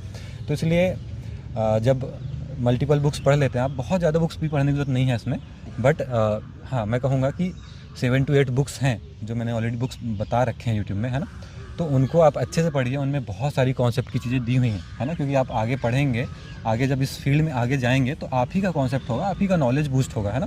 तो आपको इसमें टाइम देना चाहिए, और काफ़ी सारी बुक्स पढ़ोगे तो बहुत सी चीज़ें होती हैं जो सिर्फ कॉन्सेप्ट क्लियर करने के लिए होती हैं, है ना। वो एग्ज़ाम में नहीं आएगा लेकिन कॉन्सेप्ट क्लियर करने के लिए होता है, तो उनको पढ़ना बहुत ज़रूरी है ना। तो इसलिए जो स्टूडेंट अगर तैयारी कर रहे हैं, या स्टूडेंट अभी 1st year 2nd year 3rd year के स्टूडेंट्स देख रहे हैं ना इस वीडियो को, तो 3rd ईयर से मैं कहूँगा स्टार्ट कीजिए, और 4th ईयर में आपको अगर नीड लगती है कोचिंग्स की तो आप ज्वाइन कर सकते हैं। ओके स्टूडेंट्स, तो इसमें हमारा अगला क्वेश्चन रहेगा कि प्रिपरेशन के टाइम पे बहुत सारी प्रॉब्लम्स आती हैं, सबके अलग अलग प्रॉब्लम होते हैं, सीधी सी बात है। तो इसमें कॉमन प्रॉब्लम्स तो होती हैं सबको कुछ, है ना। तो उसमें से आप लोगों को ऐसे मेजर प्रॉब्लम क्या रही है प्रिपरेशन के टाइम पे, है ना। तो ऋतिक आपसे स्टार्ट करते हैं। सर मेजर प्रॉब्लम तो ज़्यादा कुछ रही नहीं, बट यही था कि कुछ जैसे कि टाइम टेकने से मान लो कुछ टीचर्स बुला लिए, या फिर रावे का, फिर ELP का, या तो कुछ ऐसे दोस्त होते हैं बैच में जो ऐसे बुला के कि चलो खेलने चलो, पढ़ो मत। नेगेटिविटी भी डालते हैं कि नहीं यहाँ से तो नहीं होता है। कुछ प्रोफेसर्स भी बोलते हैं, ये चीज़ नहीं बोलना चाहिए, मैं कहूँगा। आजकल जो है ऐसे कॉलेज से भी स्टूडेंट हैं जहाँ मतलब कॉलेज का नाम भी नहीं सुना और इतनी पढ़ाई नहीं होती है वहाँ पर। बहुत से प्रोफेसर भी बोलते हैं यहाँ से तो नहीं होता है, तो ऐसी चीज़ नहीं रह गई है अब। अगर स्टूडेंट में है मतलब तैयारी वो करता है अच्छे से, तो उसको बस मोटिवेट करो, आप गाइड करो, ठीक है। इस चीज़ की बहुत ज़रूरत होती है स्टूडेंट को, क्योंकि स्टूडेंट ये सब चीज़ें जो है आगे चल के सीखता है ना। तो आपने इस चीज़ को कैसे हैंडल किया? ऐसी चीज़ प्रॉब्लम आई भी कि नहीं, नेगेटिविटी, या फिर कोई बोलता हो, डिमोटिवेट करता हो? सर ये तो कॉमन है, तो सबको ही आएगा कि कोई इनको टीचर का या फिर दोस्त का कोई भी प्रॉब्लम आती है, बोलती है, तो वो है ना कि फिर मतलब खुद से ही उसको मैनेज करना पड़ेगा कि कोई कुछ बोलता है उस पर ध्यान नहीं देना है, बस उसको ऐसे ही मैनेज करना। That is good. हमें अपने काम पे फोकस करना चाहिए। ये चीज़ मैंने भी सीखा है ओवर द टाइम कि लोग क्या बोल रहे हैं, क्या कह रहे हैं, उससे मतलब नहीं रखो तो अच्छा है, अपना काम करते रहो। लवलीन आप? सर मेरे लिए मेजर ऑब्स्टेकल तो यही थी कि मेरे हेल्थ इश्यूज़ काफ़ी आ रहे थे, उसकी वजह से मेरे मंथ मेरा टाइम जा रहा था। जैन में भी मैं बीमार थी, फिर मार्च में मैं बीमार थी, फिर मैं अप्रैल में बीमार होगी, ऐसे चल रहा था मेरा। तो मेजर ऑब्स्टेकल मेरा हेल्थ था, जो बहुत ज़्यादा मैं खुद निगलेक्ट कर रही थी, उसकी वजह से मैं बार बार बीमार हो रही थी। ये मेन चीज़ होती है। वैसे कई सारे बच्चे, अब मैं तो टीचर हूँ तो मैं जानता हूँ, कई सारे बच्चे प्रिपरेशन भी छोड़ देते हैं मतलब इस कारण से। और कुछ बच्चे अभी बोल रहे हैं सर मैंने नहीं दे पाया था, मेरा किसी का एक्सीडेंट हो जाता है, कोई बीमार पड़ जाता है बहुत ज़्यादा। तो दैट इज़ गुड। मैं कहूँगा कि देखिए एक कहावत है इसमें कि जब तक हमारा हेल्थ सही है तब 1000 प्रॉब्लम होता है, और हेल्थ नहीं है सही तो सिर्फ एक प्रॉब्लम दिखता है हमें। तो हेल्थ पे भी ध्यान देना चाहिए हमें। तो चलिए ठीक है, अब तो आप ठीक ही होंगी। हाँ, अब मैं ठीक हूँ। मतलब और ऑब्स्टेकल ये थी कि मैं उस टाइम मैं घर जाने लगी, मैंने हॉस्टल छोड़ दिया था, तो मुझे घंटा लगता है जाने में लगता था, आने में लगता था 2 घंटे। मैं ऑब्स्टेकल नहीं कह सकती, मतलब उसमें टाइम इन्वेस्ट हो रहा था आने जाने में।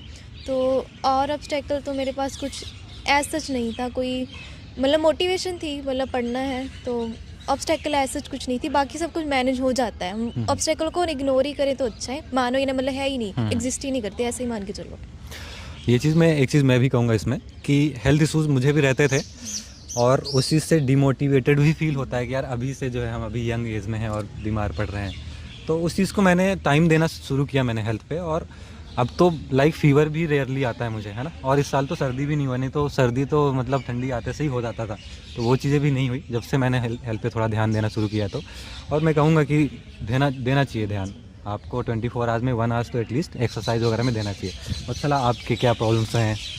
सर मेरे बाहर से तो कोई प्रॉब्लम नहीं था, बट मैं वो सेल्फ पिटी और सेल्फ कॉन्शियस बहुत ज़्यादा हूँ, और मैं बहुत जल्दी डिमोटिवेट हो जाती हूँ। तो मतलब जैसे आप भी कॉल करते थे तो कितना बार मैं डिमोटिवेटेड ही रहती थी। इस टाइम पे मेरी मदर ने और मेरी छोटी बहनों ने और मेरी फ्रेंड यशमिता ने बहुत मेरी हेल्प करी है कि मतलब उनका ऐसा, क्योंकि मैंने अपने आप को IRI से बहुत अटैच कर लिया था। IRI के जो MS स्वामीनाथन लाइब्रेरी है की फ़ोटो है वो मेरे iPad पे रहती थी, मैं उसको देखती थी रोज़, है ना। और सीनियर, क्योंकि आयुषी दीदी यहाँ थे तो उनसे बात करती थी कैसा है IRI। तो मैंने खुद को JRF से ज़्यादा अटैच ना करके IRI से बहुत अटैच कर लिया था। और आपको पता है कि कितनी सी सीट थी तब, है ना। हाँ, तो फिर डर था एक, बहुत कंपटीशन था और बहुत सीट्स थी, और क्योंकि ट्रिकी में सारे बच्चे ही बहुत अच्छा पढ़ते होते थे तो आपको अपना कंपटीशन अपने सामने दिखता था। कोई मॉक्स में कम नंबर आ गए तो वो मैं बहुत जल्दी डिमोटिवेट हो जाती थी। तो मेरे आसपास वाले लोग काफ़ी फॉर्चुनेट थे। मैं मतलब लाइक टॉक्सिक लोग नहीं थे मेरी लाइफ में, तो उन लोगों ने मतलब ऐसे करते थे कि नहीं तुम कर सकती हो, नहीं तुम कर सकती हो, तो उनकी वजह से वो ओवरकम हो पाया, वरना वो बहुत दिक्कत है। दैट इज़ गुड वत्सला। मैं इसमें एक चीज़ कहूँगा कि बहुत से ये चीज़ ऑलमोस्ट सभी को ही प्रॉब्लम होती है। तो या तो आपके पेरेंट्स के फॉर्म में वो चीज़ मिल जाती है, और अगर नहीं, मान लीजिए पेरेंट्स जो है, ऐसा होता है कि पेरेंट्स जो है बहुत ज़्यादा टच में नहीं होते हैं, है ना, ऐसे बॉयज़ के साथ ज़्यादा होता है। तो ऐसे में अपने कोई फ्रेंड को या फिर रिश्तेदार में किसी को देखना चाहिए जो हमें हमेशा मोटिवेट कर सके और सही गाइडेंस दे, है ना। तो ऐसे हमें खुद ढूंढना चाहिए। तो दैट इज़ गुड वत्सला कि आप फॉर्चुनेट रही हैं, आपके फ्रेंड्स भी अच्छे थे, पेरेंट्स भी आपको गाइड किया उन्होंने। देन सदमन, आप बताइए आपको क्या मेजर प्रॉब्लम्स रही हैं?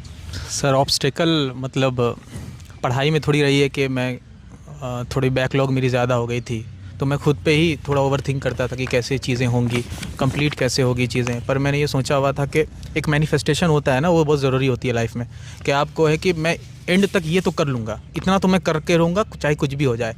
ठीक है, कहाँ जाना है नहीं जाना है वो तो खैर वो तो ऊपर वाले पे डिपेंड करता है, आपकी जो डेस्टिनी होती है आप वहाँ पहुँच जाते हो। पर एटलीस्ट आपके हाथ में जो आप उतना तो कर सकते हो कि आप बाद में गिल्ट ना फील करो कि ये मैं कर सकता था, ये मेरी तरफ से कमी रह गई। तो मैंने सोचा था कि मेरी तरफ से कोई कमी नहीं होनी चाहिए, उसके बाद जो होगा वो देखा जाएगा। और सर वो निगेटिविटी वाली बात में सर मैं बहुत फॉर्चुनेट रहा हूँ। मेरे पेरेंट्स क्योंकि वो लोग इतने ज़्यादा किसी पढ़ाई में नहीं है, बैकग्राउंड इतना नहीं है कि स्टडीज़ में, तो उन्होंने हमेशा से मुझे छोड़ दिया कि तुम्हें जो सही लगता है तुम वो कर सकते हो, मेरी सपोर्ट हमेशा तुम्हारे साथ है। तो मम्मी पापा की सपोर्ट हमेशा से रही है, खास करके मेरे पापा की सच में। और यूजी की अगर मैं बात करूं तो मेरे दोस्त जो थे सर, मेरे जो रूममेट थे, मेरे जो दोस्त थे, कुछ लोग ने मेरी बहुत सपोर्ट किया है सीरियसली। और मैं आज एक्नॉलेज कर रहा हूँ पब्लिक प्लेटफॉर्म पे, और मैं नाम भी ले सकता हूँ कि मेरा रूममेट जो पुष्पा है, मेरी दोस्त स्नेहा है, हाँ पुष्पराज नाम है सर, मैं उनसे प्यार से पुष्पा बोलता हूँ। तो हम लोग 4 साल ऑल टुगेदर बिल्कुल रहे हैं साथ में, बिल्कुल भाइयों की तरह। और मेरी एक दोस्त है, बहुत अच्छी दोस्त है, स्नेहा है, और भी दोस्त हैं, अभिजीत नाम के दोस्त। और ये लोग मतलब इनडायरेक्टली सपोर्ट करते थे मुझे कि लाइक कि हाँ भाई तू करो, तुम पढ़ो, ऐसा नहीं कि हम लोग जा रहे हैं मस्ती करने या कहीं जा रहे हैं तो तुम भी चलो, ज़बरदस्ती ऐसे मुझे नहीं होता था। अगर मैं बोलता था मुझे पढ़ना है, मुझे ये करना है तो बोलता था, और वो लोग खुद मैनिफेस्टेशन करते थे। मेरा तो एक दोस्त है राजेश, वो बोलता था राबे पे कि भाई तू ऑल इंडिया रैंक 1 लाएगा, तो मैं उस समय मजाक समझता था, यार क्या बोल रहा है यार, क्या ही होगा। मतलब वो बहुत बार बोल चुका था, और मेरी जब रैंक आई तो मैंने उसे फ़ोन करके बोला था कि भाई तूने बोला था वो हो गया, वो सच में हो गया।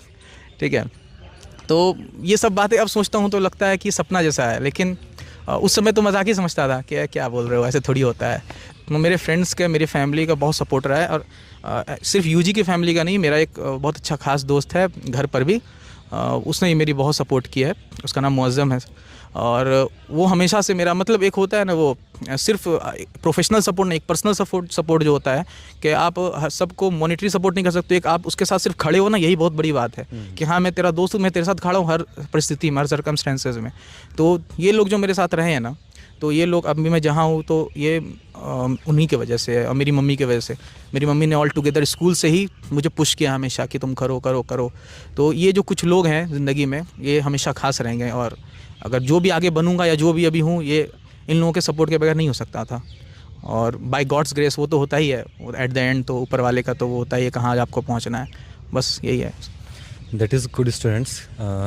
सपोर्ट बहुत ज़रूरी है, और आप लोगों के लाइफ में मैं कहूँगा कि एक हमारा पार्ट था और पेरेंट्स का जो है और फ्रेंड्स का, ये सब का जो पार्ट था जिससे जो है सबका, क्योंकि एक शायद न्यूटन या फिर किसी का कहावत है, मतलब शायद न्यूटन ने ही कहा था कि मैंने अगर इतना कुछ अचीव किया है तो ऑलरेडी जो जिन्होंने बहुत कुछ इसमें डिस्कवरीज़ वगैरह कर रखी हैं तो उनको सीख के समझ के ही मैंने ये चीज़ जो है लॉ ऑफ ग्रेविटी ये सब मैंने इन्वेंट किया आगे चल के, मतलब डिस्कवर किया। तो वही चीज़ हो जाती है ना इसमें भी। स्टूडेंट्स हम एक मतलब अपने आखिरी के कुछ क्वेश्चंस पे आते हैं कि रिवीजन का इम्पोर्टेंस और मॉक टेस्ट का इम्पोर्टेंस कितना है प्रिपरेशन में, और इस चीज़ को आपने कैसे मैनेज किया था, इस चीज़ को बताइए। क्योंकि बहुत से स्टूडेंट जो है पढ़ लेते हैं, समझ लेते हैं, बट उसको रिवाइज़ नहीं करते हैं, तो ये बहुत एक ब्लंडर वाली चीज़ है मैं कहूँगा, है ना। तो आपने इस चीज़ को कितना सीरियसली लिया और कितना रिवीजन किया आपने, है ना, जो भी चीज़ें आपने पढ़ी कितना रिवीजन किया, और मॉक टेस्ट कब से लगाना शुरू किया था। और मॉक टेस्ट तो चलिए ट्रिकी का अच्छा है, आपने वो ज्वाइन किया ही था, इसके अलावा भी अगर ज्वाइन किए हैं तो ये भी बता सकते हैं आप। और दूसरा कि ऑब्जेक्टिव बुक्स, है ना, कौन कौन से आपने फॉलो किए थे। सदमन आपसे ही सर सबसे पहले तो हाँ सर, मुझे लगता है ना सर कि revision is the most important thing. कि आप पढ़ लेते हो, अगर आप रिवाइज़ नहीं करोगे तो वो आपकी पढ़ाई पूरी वेस्ट है, ठीक है। तो मैं इस चीज़ पे बिलीव भी करता था और मैं सोचता भी था कि एज सच मुझे पता था कि मुझे थोड़ा टाइम लग जाएगा ख़त्म करने में, तो मैं बिल्कुल लास्ट में नहीं रुक सकता था कि लास्ट के कुछ महीनों में मैं रिवीजन करूँगा, बहुत देर हो जाती है तब तक। तो मैं क्या करता, जैसे पढ़ता था वैसे मैं फ्रीक्वेंटली उसको रिवाइज़ करता रहता था, और रिवीजन हमेशा मैं फ्रीक्वेंटली उस चीज़ की करता था जो मैं बार बार भूल जाता था। तो मैंने खुद से एनालाइज़ कर लिया था कि ये चीज़ें मैं बार बार भूल जाता हूँ, ये डेटा मैं भूल जाता हूँ, तो उसे मैं बार बार रिवाइज़ करता था। और मेरी ये आदत थी कि मैं अगर बैठा हूँ ऐसे ही, अगर मुझे कुछ करने का मन नहीं कर रहा है तो कुछ नहीं अगर करूँगा, अगर मैं खेल भी नहीं रहा हूँ या कुछ नहीं कर रहा हूँ तो मैं उस समय रिवीजन करूँगा। पढ़ने को ही मन नहीं कर रहा है तो सबसे अच्छे रिवीजन करो, ठीक है, क्योंकि तुम्हें वो बोरिंग भी नहीं लगेगा और लगेगा कि हाँ ये तो मेरी पढ़ी हुई चीज़ें हैं। और मेरे दिमाग में आ जाता था ऐसे क्वेश्चन कि हाँ इसका अच्छा ऐसा पढ़ाया था सर ने, तो इसका आंसर क्या था। अगर मैं मन में उसको रिवाइज़ कर ले रहा हूँ, रिटेन कर रहा हूँ तो वेल एंड गुड। अगर नहीं कर पा रहा तो उसी समय मैं किताब खोलता था, उसी समय मैं कॉपी खोलता था, या मैं बाहर रहता था तो फ़ोन पे मेरे सारे डॉक्यूमेंट्स रहते थे, फ़ोन पे मैं देख लेता था और मैं उसी समय उसको देख लेता था। तो वो चीज़ मेरे सबकॉन्शियस माइंड में रह जाती थी। तो ये चीज़ एक मैंने चीज़ फॉलो की है जो शायद इनबिल्ट मेरे अंदर वो आ गई थी। और मॉक टेस्ट सर मैंने लगाना शुरू किया है बिल्कुल लास्ट में, क्योंकि मेरी सिलेबस कंप्लीट नहीं हो रही थी और मैंने क्रॉप्स बिल्कुल लास्ट में कंप्लीट किए हैं। तो मॉक टेस्ट मैंने बिल्कुल लास्ट में किया, और शायद मैंने सारे मॉक टेस्ट दिए भी नहीं हैं। और मैंने ट्रिकी का ही मॉक टेस्ट लगाया है, क्योंकि और सब मेरे पास टाइम ही नहीं था कि मैं और सबके इधर जा सकूँ। तो मैंने सोचा अगर मैं एक ही दे रहा हूँ पर मैं अच्छे से दूँ, इधर उधर ज़्यादा ध्यान लगाने से अच्छा है कि एक पे जाऊँ पर मैं अपना बेस्ट दूँ, अच्छे से दूँ, ये मैंने सोचा था। और मैं क्वेश्चंस लगाता था, इनसाइट इनटू एग्रोनॉमी से लगाता था।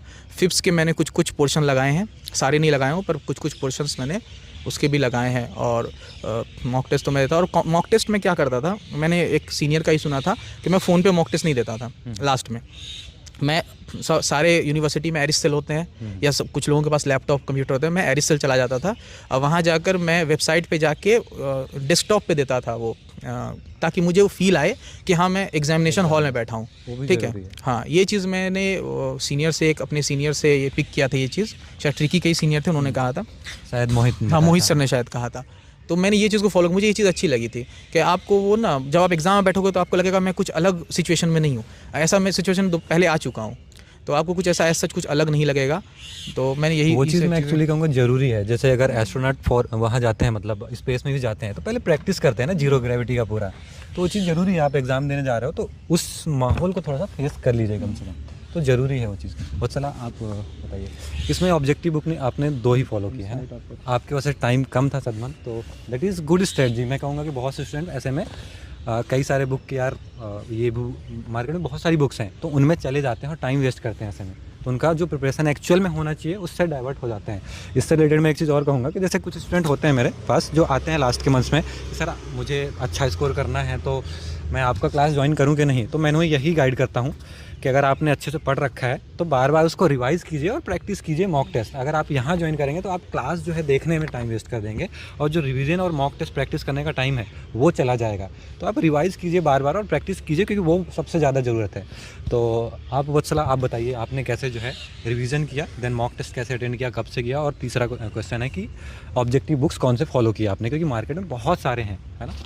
हाँ सर, तो सबसे पहले जब भी मैं किसी चीज़ को रीड करती थी, लाइक मैंने एक चैप्टर रीड किया, फिर मैं बुक बंद कर देती थी, फिर मैं एक पेज लेती थी और उस चैप्टर से रिलेटेड जो भी कोर कॉन्सेप्ट्स हैं तो मैं एक तरह से उसको लाइक पूरा लिख लेती थी। ज़रूरी नहीं है कि वो बहुत फेयर लिखूँ, बट एक तरह से वो पूरा इम्प्रिंट हो जाता था मेरे माइंड में। तो क्या होता था कि मुझे अब ये भी याद रहता था कि कौन से पैराग्राफ में मैंने क्या पढ़ा था। तो ये एक स्ट्रैटेजी मैंने फॉलो की। रिविजन मैं मॉक टेस्ट के थ्रू ही करती थी, एंड मैंने फरवरी से जैसे ही ट्रिकी की टेस्ट सीरीज़ लॉन्च हुई थी मैंने वहीं से बहुत ही रिलीजियसली फॉलो करना स्टार्ट कर दिया था। रोज़ मैं 1 या 2 मॉक टेस्ट देती थी अकॉर्डिंग टू द स्केड्यूल जो आपने शेयर किया था हमारा।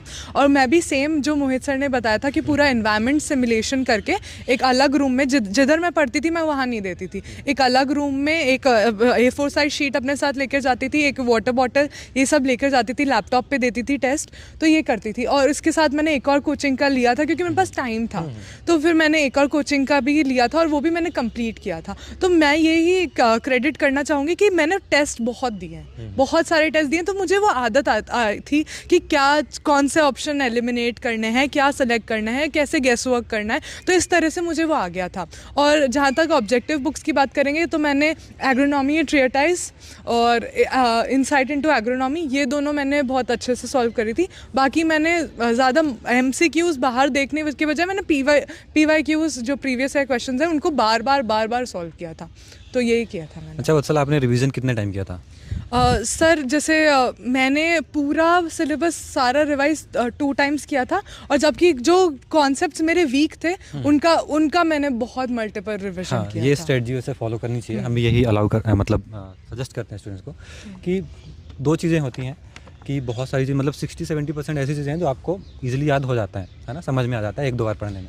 उनको फिर हमें कम टाइम देना चाहिए और लास्ट में पढ़ लेना चाहिए, उनको लास्ट में देखना ही चाहिए। और दूसरा, जो चीज़ें डिफ़िकल्ट हैं याद करना, जैसे mode of action, mechanism of action, है ना, टेबल्स हैं, टेबल्स रेडी डायरेक्ट टेबल से क्वेश्चन आ जाते हैं। फिर टर्मिनोलॉजी में ऐसे बाकी बुक्स में भी हैं, तो टेबल्स को पढ़ते रहना चाहिए, रिवाइज करते रहना चाहिए, ठीक है। सदमन, आपने कितनी बार रिवीजन किया था? मैंने सर शायद 1-2 बार। हाँ, सॉइल साइंस ट्रीटाइज मैंने 2 बार की है। मीना में फ्रीक्वेंटली पढ़ता था। हाँ सर, वो मैं अगर मैं जो जैसे ये वत्सला ने कहा कि जो मैं पॉइंट्स लिखता था वो मैंने मल्टीपल बार रिवाइज किया है। मीना मैंने 1-2 बार पढ़ा है। और रिवीजन तो बहुत ज़्यादा इंपॉर्टेंट है, जो सच बात है। और PYQs, हाँ मैं ये भूल गया था बोलना, PYQs ने बहुत हेल्प किया है मेरा। तो PYQs तो मल्टीपल टाइम्स करना चाहिए क्योंकि अब रिपीट हो रहे हैं। PYQs रिपीट अब हो रहे हैं, बहुत सारे क्वेश्चन रिपीट हुए हैं, तो बस इनके पास क्वेश्चन है नहीं बनाने के लिए ज़्यादा कुछ, इसलिए। लवलीन, आप? सर मैंने मतलब मल्टीपल, पहले तो रीडिंग की मल्टीपल टाइम्स की थी, रिवीजन एज सच बहुत ज़्यादा नहीं की है। रिवीजन के लिए मैंने फिलिप्स इनटू एग्रोनॉमी, फिलिप्स वाली बुक, फिलिप्स और इनसाइट, ये 2 बुक्स मैंने प्रेफर। ऑब्जेक्टिव के लिए मैं यही कहूँगा कि पहले इनसाइट लगाना चाहिए क्योंकि थोड़ा इजी है, उसमें क्वेश्चंस भी इजी हैं, तो इजी से हमें टफ की ओर जाना चाहिए, यानी कि पहले ही टफ पे चले जाओ, नहीं तो फिर वो बोर्ड फील होता है और लगता है कि हमें समझ में भी नहीं आ रहा है ना। आपने रिवीजन तो कम ही किया मतलब, है ना। और मॉक टेस्ट कब? अच्छा किया मतलब। और मॉक टेस्ट कब से लगाना शुरू किया था आपने? मॉक टेस्ट मैंने लास्ट वाले 2 मंथ पूरे लगाया था आपने? नहीं, पूरे नहीं लगा पाए थे। बहुत सारे ने पूरा लगाया था। पर ऐसा है, मैंने जो एक ऑल इंडिया मॉक टेस्ट हुआ था उसमें मेरा रैंक आ गया, मतलब ठीक आ गया ना। उसने मुझे स्ट्रेस दिया है। पहले मुझे बहुत, मैं चिल थी, मुझे अच्छा लग रहा था, मतलब पढ़ना अच्छा लग रहा था, मुझे था नहीं कि मैंने कम्पीट करना है ऐसा कुछ, पर उसने मुझे स्ट्रेस दिया है और उसी की वजह से मैं पीछे गई हूँ। आगे नहीं गई, मैं पीछे जरूर गई हूँ। सर रिवीजन का इंपॉर्टेंट तो बहुत ज़्यादा है, क्योंकि रिवीजन क्या है ना कि जिसे जितना रिवीजन करेंगे वो याद रहेगा। अगर रिवीजन छोड़ दिए फिर जितनी बार भी आप आएंगे पढ़ेंगे सब नया ही लगता है, तो रिवीजन तो बहुत ज़्यादा इंपॉर्टेंट है। तो इसलिए मैं मल्टीपल टाइम रिवीजन किया था, सिर्फ मीना का, क्योंकि मीना में ज़्यादा मतलब रटने वाला टाइप का है, और तो रेडी उसमें सारे कॉन्सेप्ट हैं, उसको 1-2 बार 3 बार पढ़ने पे आ जाता है। और ऑब्जेक्टिव के लिए मैं मतलब ऐसा नहीं कि मैं कोई बुक जैसे fifth into economy and economic quest और इनसाइड इनटू इकोनॉमी, 2 बुक है। तो ऐसा नहीं कि मैं सिर्फ उनको लेके ऑब्जेक्टिव सॉल्व किया, ऐसा नहीं था। जैसे मैं क्रॉप आप पढ़ाए क्लास में, तो क्रॉप पढ़ा, फिर जाके क्रॉप का पूरा ऑब्जेक्टिव सॉल्व करता था उसमें। फिर अगर मान लो अपने सॉइल पढ़ाया, जो पढ़ाया, तो उसमें जैसे पोर्शन वाइज ऑब्जेक्टिव है ना, सब्जेक्ट वाइज। टेस्ट में नहीं, ऑब्जेक्टिव बुक में उसमें है। हाँ, जैसे इरिगेशन का अलग है, फिर बीट का अलग है, वैसा है। हाँ। तो वो चैप्टर मतलब पहले थ्योरी पढ़ के फिर जाता उसको करने, ऐसे किया था ऑब्जेक्टिव। और मॉक टेस्ट का जो था कि मॉक टेस्ट मतलब स्टार्ट तो किया था पूरा, लेकिन लास्ट का कुछ जो करंट अफेयर वाले 2-3 छूट गए थे मॉक टेस्ट मेरे, मैंने उसको कवर भी नहीं किया, सोचा कि रहने दो, फिर उस टाइम स्ट्रेस था, मैं सोचा रहने दो। पूरा करने की जरूरत नहीं है, अगर आपके पास टाइम है तो पूरा कीजिए, कोई जरूरी है, लेकिन टाइम है तो। नहीं है तो वैसे जैसे लास्ट ईयर सुदेश ने भी मेरे पास कॉल किया कि सर मैं थोड़ा सा शादी वगैरह में बिजी हो गई थी, तो अब पूरा टेस्ट में नहीं लगा पाऊंगी, तो आप कुछ स्पेसिफिक बता दीजिए। तो मैं उसको कुछ स्पेसिफिक बताया था कि ये तो जरूर लगा के जाओ, है ना। तो उसने भी यही किया था और लास्ट में रैंक भी आया उनका, है ना। तो ये चीज़ें हैं। और मैं कहूँगा जैसे बहुत से स्टूडेंट्स जो है अदर बुक्स में जाते हैं, और दूसरा ऑब्जेक्टिव के पुराने बहुत बुक्स हैं जो पुराने टॉपर्स बता रखे हैं ना, तो अब नए बुक्स आ गए हैं और पुराने के हिसाब से ठीक थे, जैसे थावर प्रकाश है, पुराने के हिसाब से ठीक था वो। बट अब बहुत सारी बुक्स में मैं कहूँगा जाने की जरूरत नहीं है। आप अपना सोर्स इतना रखिए कि सिलेबस कंप्लीट हो जाए, 7 to 8 बुक्स हैं वही, है ना, उतना रखिए। ऑब्जेक्टिव के लिए 2 ही हैं, एक तो अपना इनसाइट पहले लगाइए, फिर टाइम मिलता है तो फिफ्थ पे जाइए, फिफ्थ से भी जरूरत नहीं है जाने की, और मॉक टेस्ट जरूर से लगाइए, है ना। और दूसरा रिवीजन जितनी बार हो सके, और रिवीजन में भी 2 पार्ट में आप चीज़ों को कैटेगराइज कर लीजिए। एक तो जो ईजिली याद आ जा रहा है, समझ में आ जा रहा है उनको, और दूसरा जो थोड़ा टफ है याद करना, जिनको फ्रिक्वेंट रिवीजन की जरूरत है, वो वैसे ही याद होती है, सीधी सी बात है। और सबने वैसे ही किया, आप लोगों ने भी, है ना। तो ये स्ट्रेटजी आप लोगों को फॉलो करना चाहिए, है ना।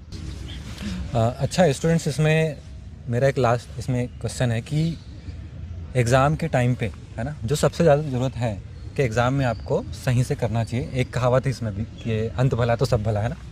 एग्ज़ाम के टाइम पे आपने प्रेशर को कैसे हैंडल किया, है ना। आपने प्रैक्टिस तो किया था, तो एक चीज़ में ये भी ऐड करना कि प्रैक्टिस करने से आपको कितना मतलब प्रेशर हैंडल करना सीखे आप उस चीज़ को, ठीक है।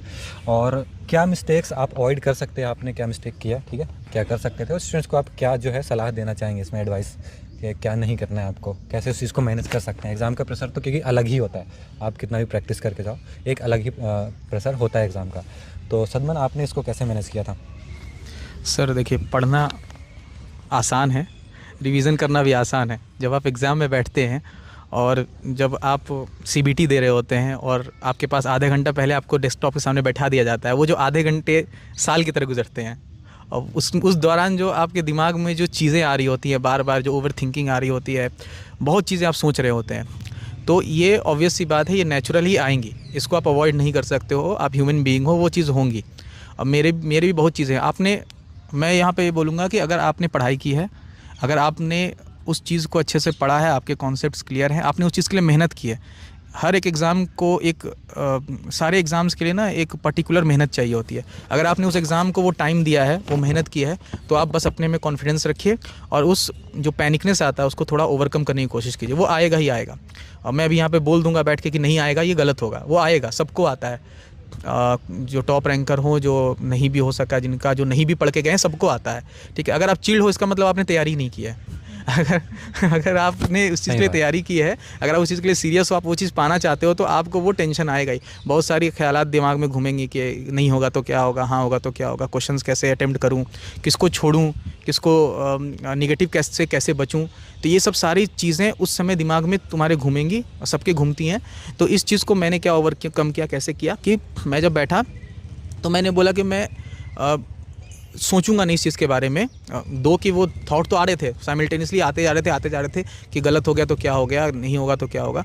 तो मैंने क्या किया कि मैं आसपास के लोगों को देख रहा था, ठीक है, जो शायद कंसंट्रेशन सबका अलग अलग होता है। मैं आसपास के लोगों को देख रहा था ताकि मैं डेविएट हो सकूं चीज़ों को लेके, ठीक है, क्योंकि आपके अगल बगल में अलग डिसिप्लिन के लोग बैठते हैं, ठीक है। और उससे क्या होता है कि आपको लगता है चलो यार ये मेरा कंपटीशन नहीं है। एग्रोनॉमी वाले ना आपके कंपटीशन होते हैं, तो मेरा ये था ना कि अच्छा ये सॉइल साइंस का है, ये बगल वाला वाटर साइंस का है, चलो ठीक है, ये तो मेरा कंपटीशन नहीं है ना, हो जाएगा, ठीक है, कोई दिक्कत नहीं है। तो ये मेरा स्ट्रैटेजी थी, मैंने ये सोचा था। और जैसे ही वो पेपर खुला ना, और जब आपसे 1-2 क्वेश्चन नहीं बन रहे होते हैं, जैसे ही 1-2 क्वेश्चन आप स्किप कर रहे होते हो या, तो फिर आपको प्रेशर आने लगता है। और मैंने जब किया था तो मुझे याद है कि मैं 30 क्वेश्चन अटेम्प्ट किया था, और उसमें से बीच में छोड़ा भी था मैंने कुछ, और 30 मिनट ऑलरेडी जा चुके थे, ठीक है। तो वहाँ से फिर प्रेशर जनरेट होने लगता है कि यार मैं बिल्कुल टाइम पे चल रहा हूँ, बिल्कुल मेरे पास जितना टाइम है उतना ही मैं उसी हिसाब से जा रहा हूँ। और आपने ऑलरेडी क्वेश्चंस भी छोड़े हुए हैं, आपको दोबारा भी आना है एक बार रिविजिट करने के लिए वो क्वेश्चन। तो ये चीज़ प्रेशर डेवलप करती है, और जिस वजह से शायद मैंने बहुत सारे क्वेश्चंस को उतने ज़्यादा जितना उस क्वेश्चन को जितना डेप्थ में मुझे समझना चाहिए था मैं नहीं समझा, और उसकी वजह से मेरी नेगेटिव मार्क्स भी हुए हैं। तो ये गलती मैं बोलूँगा जो भी जूनियर्स देख रहे हैं कि ये गलती मत करना कि वो जल्दी क्वेश्चन मत पढ़ना, ठीक है। क्योंकि आप क्वेश्चन क्या हुआ इस बार, क्या हुआ सर के क्रॉप फिजियो में क्वेश्चन बहुत बड़े थे। तो एक तो है आप ये क्वेश्चन देख के आगे बढ़ जाओ कि ये तो मेरे से होने वाला नहीं है, और एक होता है कि आप एटलीस्ट एक बार पढ़ो उस चीज़ को, ठीक है, और ऑप्शंस को करो। क्योंकि एग्जाम के टाइम में ना नॉलेज तो है ही, सबसे बड़ी चीज़ है कॉमन सेंस, कि आप कुछ क्वेश्चन ना कॉमन सेंस से कर सकते हो। हर चीज़ आपकी पढ़ी हुई नहीं आएगी, और मुझे तो लगता है कि 40% चीज़ें आपकी पढ़ी हुई नहीं आएगी, ठीक है। होता है। तो आप उसमें से 20% आप कॉमन सेंस से कर सकते हो। मैंने किया है क्वेश्चन, आप ऑप्शंस एलिमिनेट कर सकते हो। आप जैसे क्वेश्चन लगा रहे हो, जो अटेम्प्ट कर रहे हो, आप ये कर सकते हो कि मैं अटेम्प्ट किस तरह से करूँ। जैसे मैंने सोच लिया था नेगेटिव से बचने के लिए कि मैं अंधा वो वाला नहीं, वो तुक्के नहीं मारूंगा, वो वाला आंख बंद करके कि 4 मुझे ये अच्छा लग रहा है तो ये मैंने टिक कर दिया। ये मैं सोच लिया था ये मैं नहीं करूंगा। मैं अटेम्प्ट तब करूंगा, मैं रिस्क तब लूँगा जब मेरे पास 2 ऑप्शन रहेंगे 50-50% का।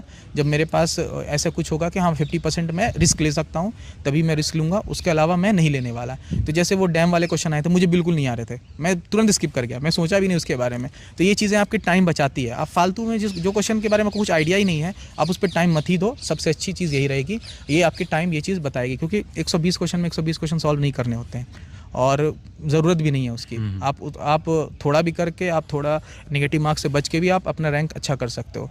मैं वही सोचता हूँ कि अगर कुछ और नेगेटिव हो जाते तो शायद रैंक इधर उधर हो जाता है। हो सकता था। हाँ बिल्कुल हो सकता था। तो इसलिए ये चीज़ें बहुत ज़्यादा ध्यान में रखती है कि निगेटिव तो मैटर करती है, और उस समय जो प्रेशर है वो जेन्युइन प्रेशर होता है, वो आएगा ही।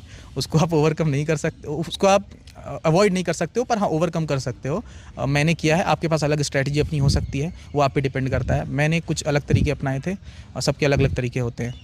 हाँ, लेकिन एक चीज़ है इसमें कि जैसे क्वेश्चन स्टार्ट हुआ तो उससे पहले थॉट्स आते हैं, बट जैसे ही क्वेश्चन स्टार्ट हुए तो थॉट्स चले भी जाते हैं। हाँ, जैसे बनने शुरू हो जाते हैं क्वेश्चन, तो फिर वो अच्छा स्मूथ वो फ्लो हो देखा होगा कि ऐसा होता है कि सभी के साथ ही स्टार्टिंग में टफ क्वेश्चंस आते हैं थोड़े, जो नहीं बनते हैं। ऐसा होता है ना। हाँ, तो इस चीज़ को मैं कहता हूँ स्किप कर दीजिए आप, आगे इजी भी क्वेश्चंस होते हैं। ऐसे थॉट्स डेवलप नहीं करने चाहिए कि सारे ही टफ होंगे, और टफ होगा तो सबके लिए होता है वो, है ना। सर मैंने एक चीज़ ना सोच के बैठा था कि मैंने इतना पढ़ लिया है, मुझे इतना आता है, मैंने इसके लिए इतनी मेहनत की है, अगर मुझसे नहीं बनेगा तो किसी से नहीं बनेगा।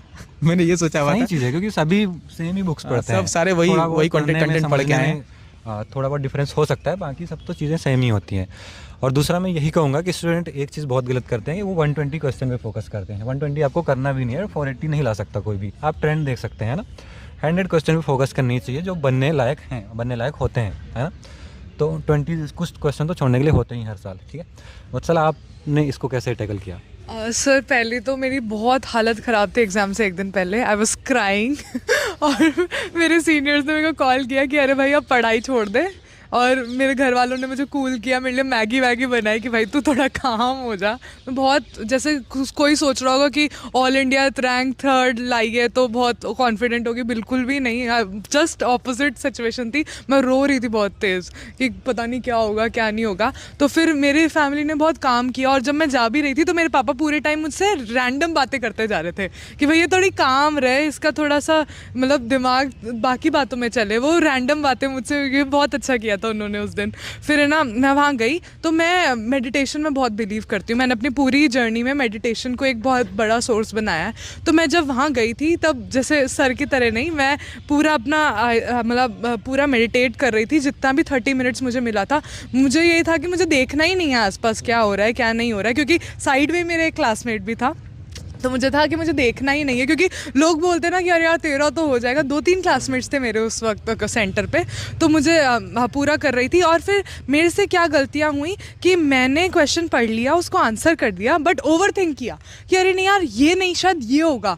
और ऐसे में मेरे, आप मानेंगे, मेरे 4 क्वेश्चंस गलत हो गए जो मुझे आते थे। हाँ। जैसे मेज़ का टेम्परेचर हो गया, और एक रॉक फॉस्फेट वाला क्वेश्चन जो मुझे पढ़ा हुआ है, बट वो ओवर थिंक करने में कि शायद शायद यार ऐसा नहीं तो ऐसा हो जाएगा, ऐसे करके मैंने, तो वो मेरी दिक्कत हो गई थी। और मेरे साथ भी टाइम मैनेजमेंट का बहुत इशू हो गया था कि मैंने पहले तो आराम से कर रहे थे, फिर लगा कि अरे यार एक मिनट बचा है, तो मैं रिव्यू भी सारे क्वेश्चंस नहीं कर पाई थी। तो मुझे यही है कि एक तो आप अपना हाथ बांध के चलिए, गेस वर्क ज़्यादा नहीं करना है अपन। अभी में मैं रिग्रेट करती हूँ क्योंकि शायद 2-3 क्वेश्चन मैंने कम गलत किए होते तो रैंक आज शायद कुछ और होती।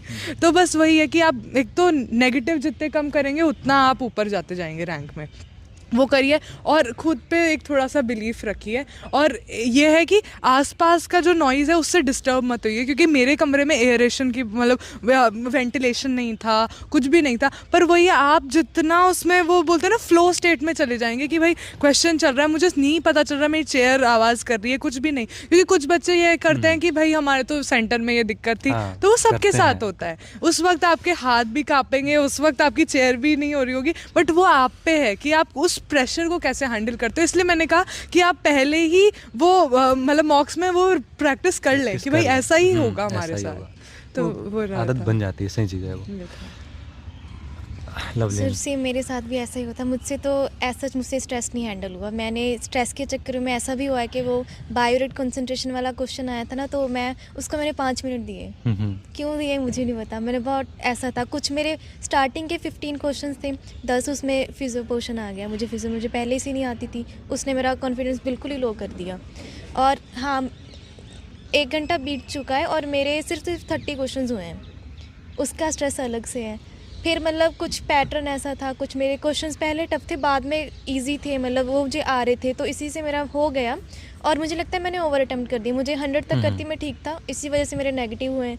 पर जो मैंने तुक्के मारे हैं, जो मेरे एक्चुअल में वो मेरे सही हो गए। हाँ। तुक्के मेरे फेवर में चले हैं। तुक्के ऐसे ज़्यादा नहीं मारे थे मैंने, जो जिस पे मैं श्योर थी ना यही आंसर है, वो गलत हुए हैं। क्योंकि ओवर थिंकिंग कर रही थी मैं। ओवर थिंकिंग कुछ एक्स्ट्रा ऑर्डिनरी लेवल पे जो नहीं करना होता है एग्जाम में।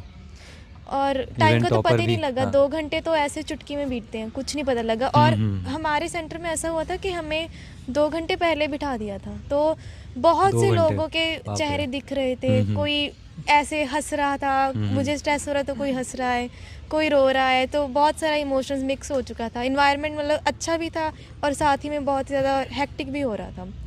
तो वो कुछ था कि उसने मतलब डाउन करी परफॉर्मेंस। बाकी ठीक है, चलो पेपर है, होना ही है। आज फाइनल रिजल्ट तो सब कुछ मिला जुला ही होता है, और इसमें नेगेटिव को भी लेके चलना चाहिए। आप जो मिस्टेक्स कर सकते हैं वो भी लेके ही चलना चाहिए। इसलिए आपको जो है 100 की तैयारी तो करनी ही चाहिए एटलीस्ट, तब जाके 85+ सही होते हैं। कुछ मेरा मैंने और अटेम्प्ट का बहुत से लोगों को डाउट होता है। मैं कहूँगा कि मैक्स टू मैक्स 110 तक जाना चाहिए। वो तो पेपर का लेवल डिसाइड करता है कि आपको कितना जाना है। जो बिल्कुल नहीं बन रहे हैं उनको तो छोड़ ही देना चाहिए। जो 50-50 है वहाँ तक जाना चाहिए, उसके बाद नहीं जाना चाहिए, उसके बाद नहीं रिस्क लेना चाहिए। जिनमें आंसर आ रहे हैं तो करना ही है, सीधी सी बात है। अगर मान लो 120 के 120 क्वेश्चन चाहिए तो आपको तो करना ही पड़ेगा ना। और दूसरा, किसी क्वेश्चन से लगाव नहीं लगा लेना चाहिए, हमें प्रेम नहीं कर लेना चाहिए कि यार ये तो हमने पढ़ा है लेकिन याद नहीं आ रहा है ना। तो हो सकता हो थोड़ी देर बाद याद आ जाएगी। वहाँ पर मार्क करने का ऑप्शन होता है कि आप इस क्वेश्चन को मार्क कर सकते हैं, बाद में देख सकते हैं। तो ऐसा होता है कि एट द टाइम नहीं आता है, हम थोड़ी देर बाद देख लेंगे और थोड़ी देर बाद याद आ भी जाता है वो, ठीक है। तो ऐसे नहीं स्टक कर जाना चाहिए, ठीक है। तो ये सब सर मैंने ना CBT मोड में पहले कोई एग्जाम दिया नहीं था, तो ये सब चीज़ें भी ये मैंने वो मेरे इफेक्ट हुआ है। क्योंकि मुझे लगता है मैंने CBT PG दे देना था, अटेम्प्ट कर लेना था, वो मोड एक बार पता लग जाता। मैंने वो नहीं किया, तो मैंने डायरेक्टली इधर आ गई, मतलब तो इससे भी मेरे पर परफॉर्मेंस पे फ़र्क पड़ा है। हाँ ऋतिक सर, उस एग्जाम वाले दिन टेंशन और प्रेशर आना तो नेचुरल है, तो चेहरे का रंग उड़ा रहता है। तो मैं जब सेंटर पे पहुंचा, मेरे दोस्त लोग थे, वो सब हंस रहे थे तो मैं सोचा कि मैं भी हंसने का ट्राई, हंस नहीं पा रहा था, पता नहीं क्यों तो हंस नहीं पा रहा था। वहाँ पे जब मैं बैठा एग्जाम में सेंटर पे, तो जो मेरे आसपास लोग थे वो भी बहुत चिल थे, बहुत हंस रहे थे। तो फिर जब मैं एग्जाम दे के बाहर निकला तो पता चला लोग 3rd ईयर के थे और मैं उनसे कम्पीट कर रहा था कि लोग इतना चिल कैसे हैं यार, सेमी पढ़ के आए। जो लोग आपस में बात भी करते, मैं लोग उनसे बात नहीं किया कि मतलब मेरा फिर मैं डिमोटिवेट हो जाऊँगा, बट लोग आपस में बहुत बात करते, हंस रहे थे। अब मैं ऐसे टेंशन में देकर पेपर देता, बाहर देकर निकला तो लगा लोग 3rd ईयर से थे तो बस यही था। बात कर रहे भी रहते हैं, मगर जिसके चेहरे में टेंशन नहीं है तो उसने प्रिपरेशन नहीं किया, या फिर वो 3rd ईयर का या फिर 2nd ईयर का। सर मुझे ना जैसे मतलब ये सोचा ना किसी लोग बहुत ज़्यादा तो पढ़ के आए हैं, ये तो क्या है कि मतलब लोग बहुत हंस रहे थे। आपस में अच्छे से बात करते, मैं सोचा क्या हो गया इन लोग को, तो वही मैं थोड़ा सा डिमोटिवेट फील कर रहा था। बट फिर जैसे ही मतलब क्वेश्चन बनने लगे धीरे धीरे फिर हो गया। बट वही था, फिजियो का थोड़ा सा प्रॉब्लम हो, जब फिजियो आया तो मैं तो बिल्कुल वही था, फिजियो वाला 0%। तो शायद एक मतलब एक दो जो अटेम्प्ट किया वो गलत हो गया और अटेम्प्ट ही नहीं किया, फिजियो छोड़ ही दिया था, क्योंकि मैं फिजियो जो पढ़ के गया था लास्ट में रिवीजन नहीं किया था, तो फिजियो तो बिल्कुल मेरा सोचा कि इसको छोड़ ही दो, एकदम छुआ नहीं फिजियो में। चलिए कोई नहीं, इसमें एक बहुत से स्टूडेंट्स का क्वेश्चन रहता है कितने आवर स्टडी करना चाहिए, बहुत कॉमन क्वेश्चन है। मैं तो इसमें यही कहूँगा कि सबका इंटेलिजेंस लेवल अलग अलग होता है, उसको अपने हिसाब से डिसाइड करना चाहिए। तो सदमान आपने कितने आवर्स दिए थे, मतलब स्टार्टिंग में, फिर जब बीच का टाइम था तब, और फिर लास्ट में? 3 फेज रहते हैं क्योंकि। हाँ सर, शुरू में तो मेरे ज़्यादा टाइम तो क्लासेस में ही जा रहे थे, क्लासेस करने में, तो जितने क्लासेस होते थे वो मैं करता था, और फिर थोड़ा बहुत पढ़ता था वो, क्योंकि वो भी रावे के भी कुछ इंगेजमेंट्स होते थे इसके वजह से। तो शुरू में तो ऐसा उतना टाइम नहीं दे पाया, पर मैंने प्रॉपर टाइम दिया है जब मेरे रावे ख़त्म हो गए और सिलेबस भी कंप्लीट हो गया ट्रिकी का। उसके बाद जो मैंने एक्सेलरेट किया है वो एक्सेलरेशन सही था मेरे लिए, कि सिलेबस भी कंप्लीट हो गए। फिर मेरे ऊपर था कि अब क्लासेस भी ऐड नहीं हो रही हैं ज़्यादा, ठीक है, रावे की भी टेंशन नहीं है, ईएलपी तो मैनेज हो जाता है क्योंकि कॉलेज का होता है। और मैंने ये किया था ना ईएलपी में कि मैं कोशिश करता था कि अगर मैं अवॉइड कर सकूं क्लासेस तो मैं अवॉइड कर देता था। अब इतना भी नहीं करता था कि मुझे नुकसान हो जाए अटेंडेंस में, तो मैं उसको मैनेज करके चलता था। और लास्ट मैंने एक्सेलरेट किया है, और इनफैक्ट मुझे लगता है कि 8 से 10 घंटे तो मैंने लास्ट में दिए हैं। हाँ, लास्ट में इतना तो सभी को देना ही चाहिए, सभी को। और सर बहुत लोग ना मेरे से पूछते हैं हम लोगों से कि मतलब कितने क्वेश्चन आपने अटेम्प्ट किए, तो वो तो आप जैसे बोला कि क्वेश्चन के पैटर्न पे डिपेंड करता है कि कैसे किस तरह के क्वेश्चन है, वो आपको पता चल जाएगा। आप जब 20-30 क्वेश्चन सॉल्व कर लोगे तो आपको पैटर्न समझ आ जाएगा कि किस लेवल के क्वेश्चंस आ रहे हैं, ठीक है। तो आपने कितना किया था वैसे? मैंने सर 108 अटेम्प्ट किए थे। हाँ, वैसे अगर हम एवरेज देखें तो 105 to 110 के बीच में मुझे ही लगता है कि mostly 100 वाले से करते हैं। 110 तो करना ही चाहिए, हाँ। ठीक है। अगर बहुत ज़्यादा टफ है तो फिर 90 to 100, ठीक है, उससे कम करोगे तो फिर तो जैसे रेस में ही नहीं लास्ट ईयर शायद 100 क्वेश्चन किया था सुदेश ने भी, बट उसके मोस्टली सही थे और नेगेटिव्स कम थे, सीधी सी हो। बात। निगेटिव्स आप फिर कम करो, अगर आप ज़्यादा अटेम्प्ट करो तो निगेटिव्स कम करो। सर मैंने तो 104 क्वेश्चंस ही अटेम्प्ट किए थे, और स्टार्टिंग में तो मैंने 4 आवर्स प्लस 2 घंटे ट्रिकी की क्लासेस रहती थी, तो 6 आवर्स हो जाता था। बाकी फिर जैसे जैसे ईएलपी से फ्री हुए फिर वही 8 आवर्स और ऐसे लगाती थी। और बस मॉक टेस्ट का टाइम मैं अलग ही रखती थी, जैसे जो 10 से 12 का टाइम होता है वो तो हमेशा मॉक का रहता ही था। और सुबह मैंने अपने डे को स्लॉट्स में बांट लिया था कि सुबह न्यूमेरिकल्स करने हैं, फिर थोड़ा सा ब्रेक लेना है, फिर रेडी ऐसा रेडी करनी है, फिर मॉक टेस्ट देना है, फिर सॉइल साइंस प्रियोरिटाइज पढ़नी है, फिर कोई टीकेदास या कोई मिसलेनियस चीज़ें करनी है, क्लासेस रिवाइज करनी है, और फिर रात को अपना टर्मिनोलॉजी पढ़ के सो जाना है। तो इस तरह से मैंने पूरा एक शेड्यूल बना लिया था, और वही शेड्यूल मैंने ओवर फरवरी से लेकर एग्ज़ाम तक फॉलो किया था। लास्ट में कितने आवर्स थे आपके, लास्ट के 1-2 सर मंथ्स? 8 आवर्स to 10 हाँ, आवर्स, 8 to 10 उससे ज़्यादा नहीं। लवलीन, आप तो थोड़ा बीमार भी रहती थी। सर मेरे मतलब 8 to 10 आवर्स, ठीक है, 2 आवर्स से स्टार्ट किया हाँ। था, 8 to 10 आवर्स। कभी किसी दिन 2 होते थे, किसी दिन 6। कंसिस्टेंसी मतलब जैसे आपने बताया था कि सिंसियर हो, मतलब सीरियस ना रहो, मैं वैसे कर रही थी, सही है वो चीज़। सिंसियर थी मैं बस। ऋतिक, आप तो पढ़ते ही नहीं थे शायद। यस सर, मुझे लगता ना कि कितने घंटे पढ़ना है, तो एकदम मिथ है कि इतने घंटे पढ़ना ही चाहिए। मेरे अकॉर्डिंग क्या है कि जितना आपको टाइम मिल रहा है उतना पढ़ो। जैसे स्टार्टिंग में जब कोचिंग ज्वाइन किया तो मंडे टू फ्राइडे पढ़ता था, पर जब धीरे धीरे प्रेशर आया फिर मैं सैटरडे इंक्लूड किया, फिर प्रेशर आया तो मैं संडे भी इंक्लूड किया। और क्या ना, चिल भी करना जरूरी है। हम लोग सैटरडे संडे मतलब मूवी वगैरह देखें, एंजॉय करें पूरा, मतलब पढ़ने का दोनों बैलेंस वे में लेके चलना है। बैलेंस होना चाहिए। हाँ, क्योंकि मैंने ऐसा भी एग्जाम्पल देखा मेरी टाइम में जो पूरा टाइम पढ़े हैं और कुछ नहीं हुआ कहीं पे, तो मतलब वो भी है ना कि बहुत ज़्यादा भी नहीं पढ़ना चाहिए। अच्छा ऋतिक, एक सोशल मीडिया भी बहुत मेजर डिस्ट्रैक्शन का कारण है। Yes, sir. आप सोशल मीडिया में एक्टिव थे या नहीं? सर मैं सोशल मीडिया पे एक्टिव हूँ, मेरा इंस्टाग्राम सिर्फ इंस्टाग्राम यूज़ करता हूँ, बट ऐसा नहीं। प्रिपरेशन के टाइम पे आप यूज नहीं, मेरा मतलब मॉडरेट भी है, ऐसा नहीं कि अभी एग्जाम है तो मैं छोड़ दूंगा और फिर एग्जाम नहीं तो फिर यूज कर रहा हूँ। मेरा मॉडरेट है कि मैं हमेशा ही उतना ही यूज करता हूँ, बट अगर कम आप यूज करता बैलेंस हूँ। कर पा रहे हैं बैलेंस तो कोई दिक्कत नहीं है, लेकिन स्टूडेंट क्या है, चलाने ही लगता है फिर वो, है ना? नहीं सर, मेरा बैलेंस है कि एग्जाम हो ना हो, मैं अगर आप में उतना यूज कंट्रोल करता है हूँ। तो कोई दिक्कत नहीं है, क्योंकि थोड़ा मनोरंजन भी जरूरी है। Yes, दिमाग sir, के लिए, वही। है ना? लवलीन, आप?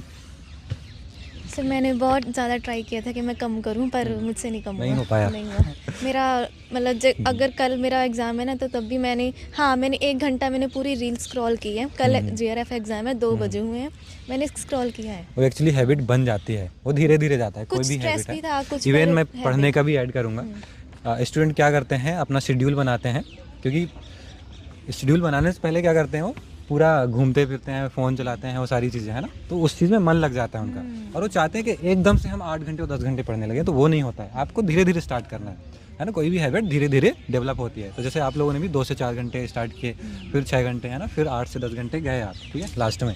तो थोड़े से ही स्टार्ट करना चाहिए स्टार्टिंग में, है ना। वत्सला, आप तो शायद सोशल मीडिया में है ही नहीं। हाँ सर, मैंने यूजी आपका से ही restriction तो पता ही है मुझे। यूजी से ही मैंने कीपैड वाला फ़ोन ही यूज़ किया था, और मेरा खुद का पर्सनल फ़ोन भी नहीं था। वो अभी मैं जो फ़ोन लेकर यूज़ करती हूँ वो भी मेरी मदर का ही है।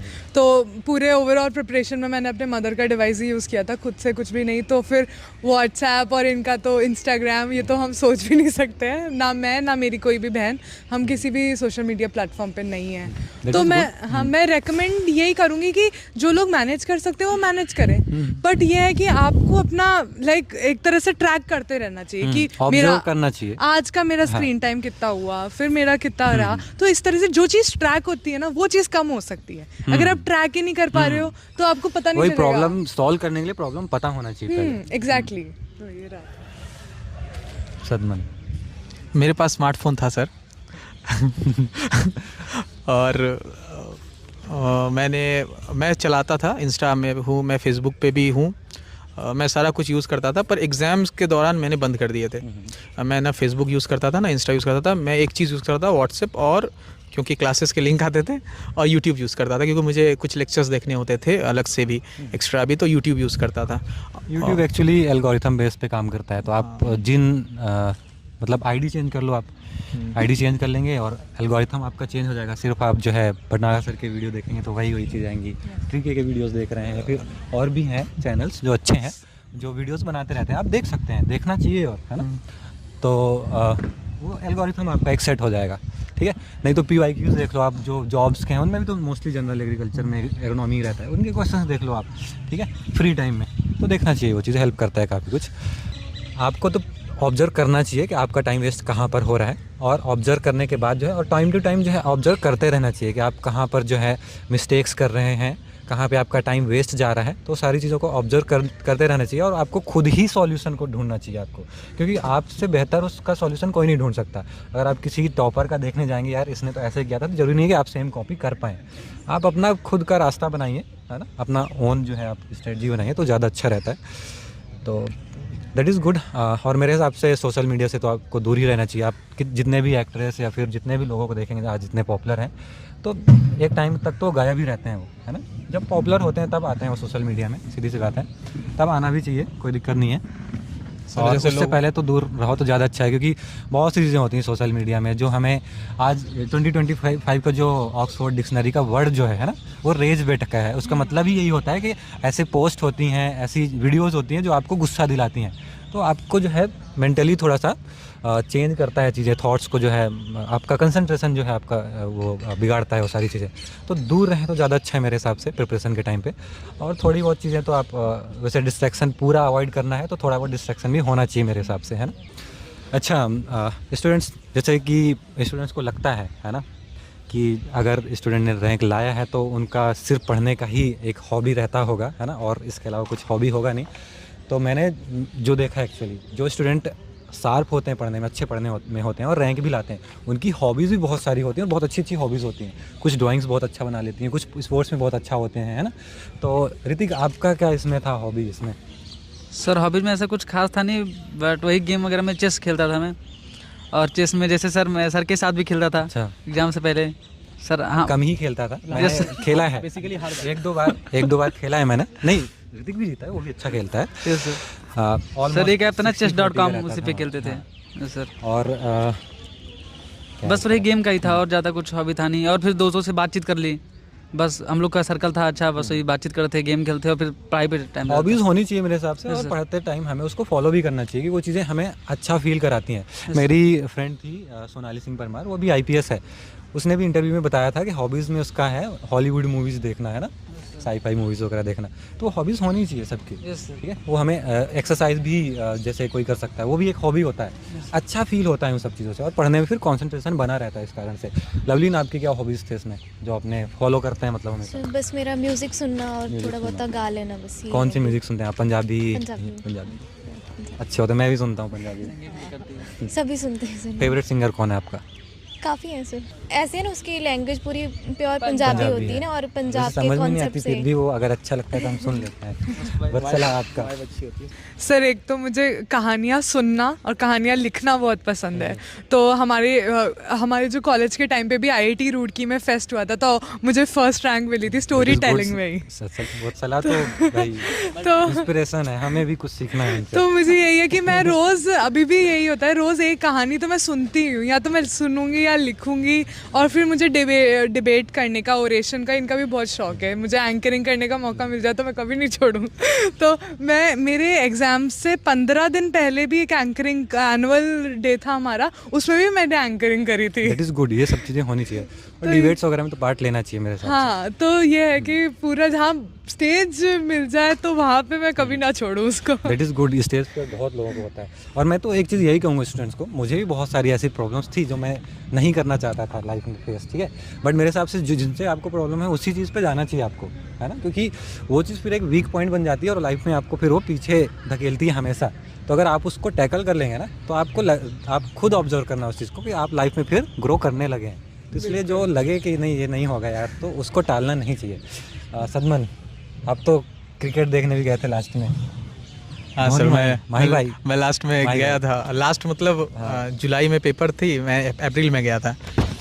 तो बहुत ज़्यादा भी ऐसा नहीं कि पहले गया, मैं 1 महीने पहले गया था, और मैं वो IPL देख के आया, धोनी को देखने जाना था।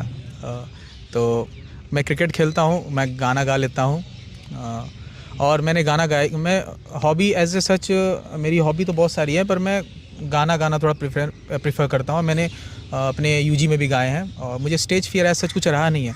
और मैंने एंकरिंग भी की है, और एंकरिंग मतलब एक्सीडेंटली मेरे पास आ गई कि हाँ, मतलब उनको लगा कि मैं उस लायक हूँ, तो उन्होंने मुझसे पूछा, और वो मेरे लिए पहली बार था। मैंने किससे पहले कभी एंकरिंग नहीं की थी, और मैंने उसे एज ए चैलेंज की तरह लिया, और फिर मैं 2-3 बार कर चुका हूँ एंकरिंग भी, और गाना तो बहुत बार गा चुका हूँ। तो ऐसा सच कुछ ऐसा है नहीं, ठीक है। हाँ, लेकिन लोगों को लगता है ना कि मतलब आप अगर पढ़ रहे हो या आपकी रैंक आ रही है तो आप बस पढ़ते ही रहते हो। ये बिल्कुल बहुत बड़ा मिथ है। आप सिर्फ पढ़ते रहोगे तो फिर आप एक टाइम पे जाके ना ऐसे डिप्रेस हो जाओगे कि आप कुछ नहीं कर सकोगे।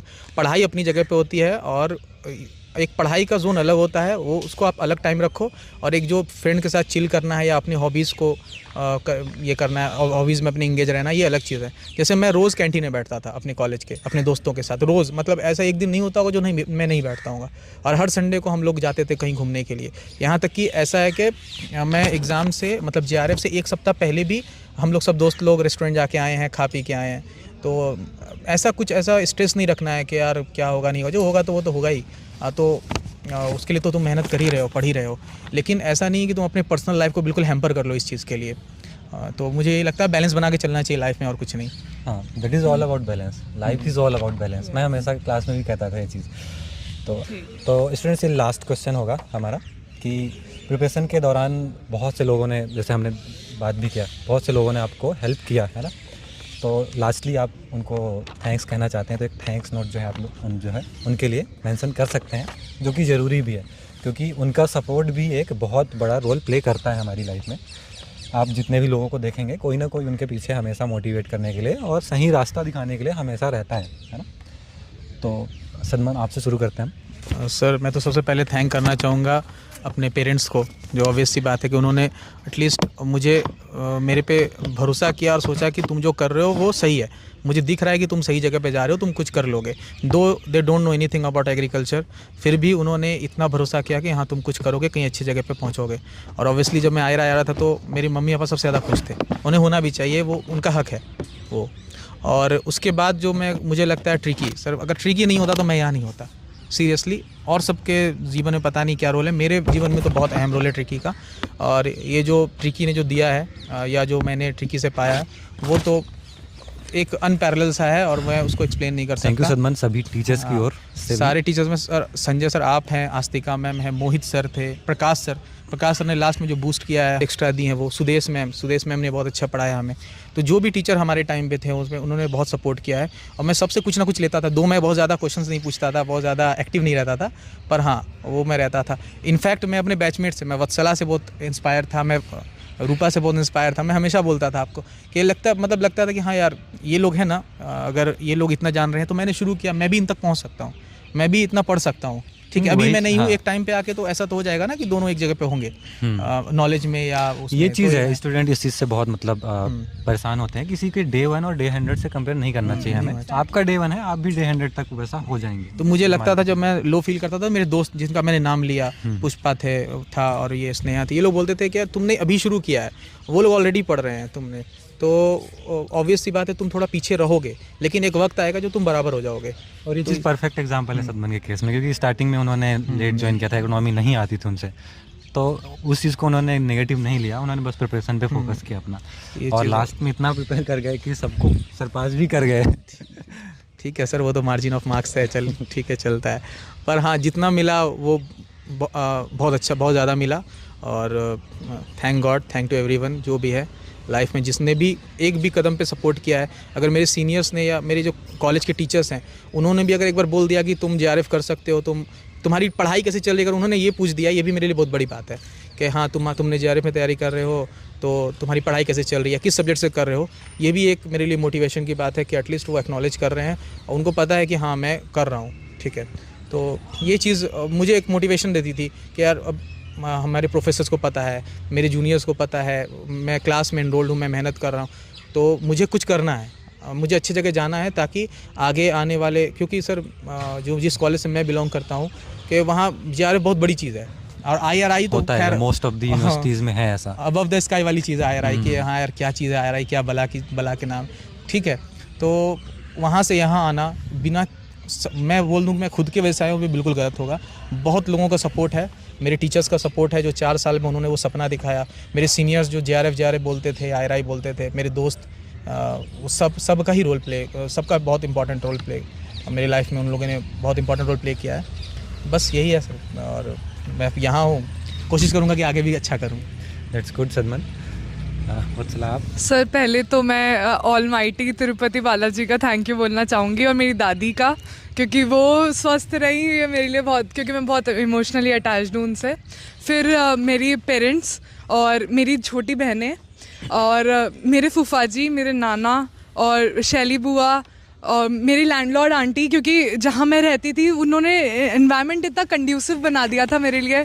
और भीलवाड़ा जिधर से मेरी यूजी हुई है उधर कोई रैपिडो नहीं चलता, तो मेरे ऑटो वाले अंकल वो मुझे कभी भी जाना हो वो मेरे लिए रैपिडो भी थे, वो मेरे लिए स्विगी भी थे, जोमेटो भी थे, सब थे अगर वो तो बिल्कुल। और फिर मेरी friends Yashmita, Nisha, Chhaya, Sachin, thank you so much. Ansh, thank you. मेरे सीनियर्स आयुषी दीदी, दुर्गेश बॉस, सत्येंद्र बॉस, जतिन भैया, लखन भैया, थैंक यू सो मच।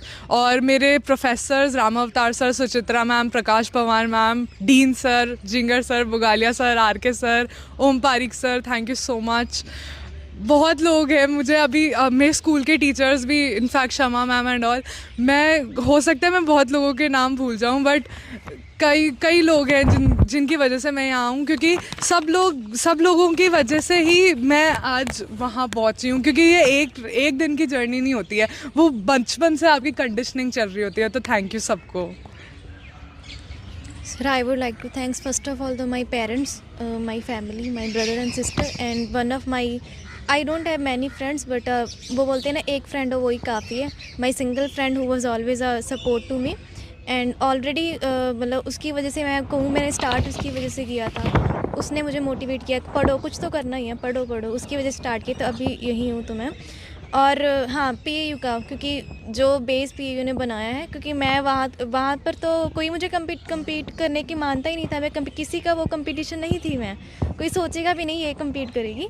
तो हाँ उसने PAU ने जो बेस बनाया है, तो इसीलिए मैं यहाँ पे हूँ। अगर मैं कोई मुझसे कुछ पूछेगा ना, हाँ मैं आंसर कर सकती हूँ, क्योंकि मेरा बेस स्ट्रॉन्ग है, all because of PAU and हाँ ऑलवेज।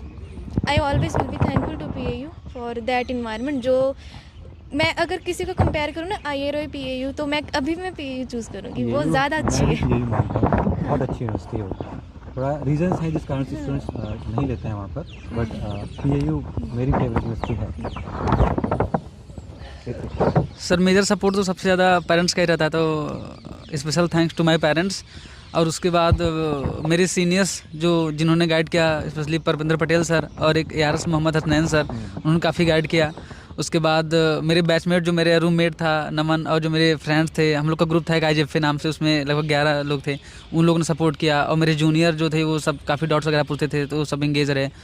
और बहुत लोग थे जिनका नाम मुझे नहीं आ रहा। और ट्रिकी टीम जो सबसे ज़्यादा संजय सर आपने काफ़ी हेल्प की, आस्तिका मैम ने, और स्पेशली प्रकाश सर ने, क्योंकि आप जैसे उस समय बिजी थे तो आपको मैं ज़्यादा परेशान नहीं करना चाहता था। तो क्लास को मैंने इसलिए यस सर, वहाँ पर लाया था कि मैं बिजी हो जाऊँगा, तो कोई होना चाहिए कुछ। Yes sir. तो प्रकाश ने भी काफ़ी अच्छे से हेल्प किया है, इसके लिए मैं भी अपना ये सर, तो कोई भी चीज़ से कोई भी डाउट हो तो मैं प्रकाश सर को डाल दूँ, जब भी फ्री हूँ, मतलब पूरा एकदम सपोर्ट करते थे। तो जो भी डाउट हो सारा क्लियर किए, बस इतने ही लोग थे। और जैसे कुछ लोग का नाम भूल रहा हूँ तो हो सकता है अभी याद नहीं आ रहा है यहाँ पे, बट बहुत लोग ने सपोर्ट किया सर। स्टूडेंट्स, जिसमें सर आइजैक न्यूटन जी का एक वो है कोट, जिसको मैं यहाँ पर कोट करना चाहूँगा। उन्होंने ये कहा था कि if I have seen further it is by standing on the shoulders of Giants, है ना। तो यही चीज़ है कि हम यहाँ पर अगर हैं तो बहुत से लोगों का यहाँ पर कंट्रीब्यूशन रहा है, दैट इज़ था भी आप लोगों के केस में और सबके केस में होता है, चाहे जो IRA में नहीं भी है, जहाँ भी है ना। फ्रेंड्स, अगर आपको कोई डाउट रह जाता है तो आप कमेंट कर सकते हैं, है ना, हम लोग वहाँ पर रिप्लाई कर देंगे और इस सेशन को यहीं पर इंक्लूड करते हैं।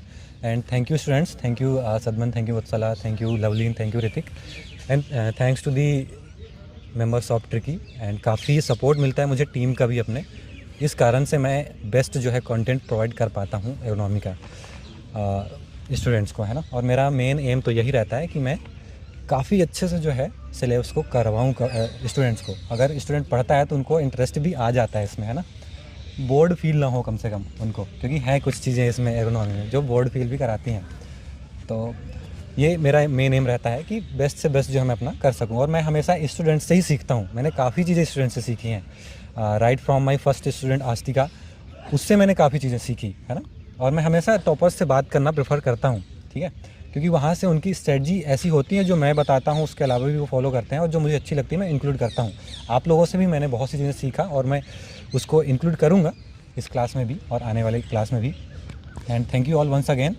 एंड जो भी स्टूडेंट्स आगे प्रिपेयर कर रहे हैं उन्हें ऑल द बेस्ट। और जो भी क्वेरीज रहती हैं आपकी, आप कमेंट में जो है कर सकते हैं, आपको जो है उसका रिप्लाई मिल जाएगा टाइम के साथ।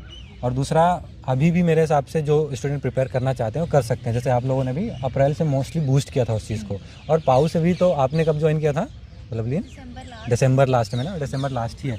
और जनवरी फरवरी से भी बच्चों ने ज्वाइन किया, जैसे कि गुरविंदर था लास्ट ईयर, उसने 17 रैंक लेके आया, वो जनवरी में स्टार्ट किया था उसने।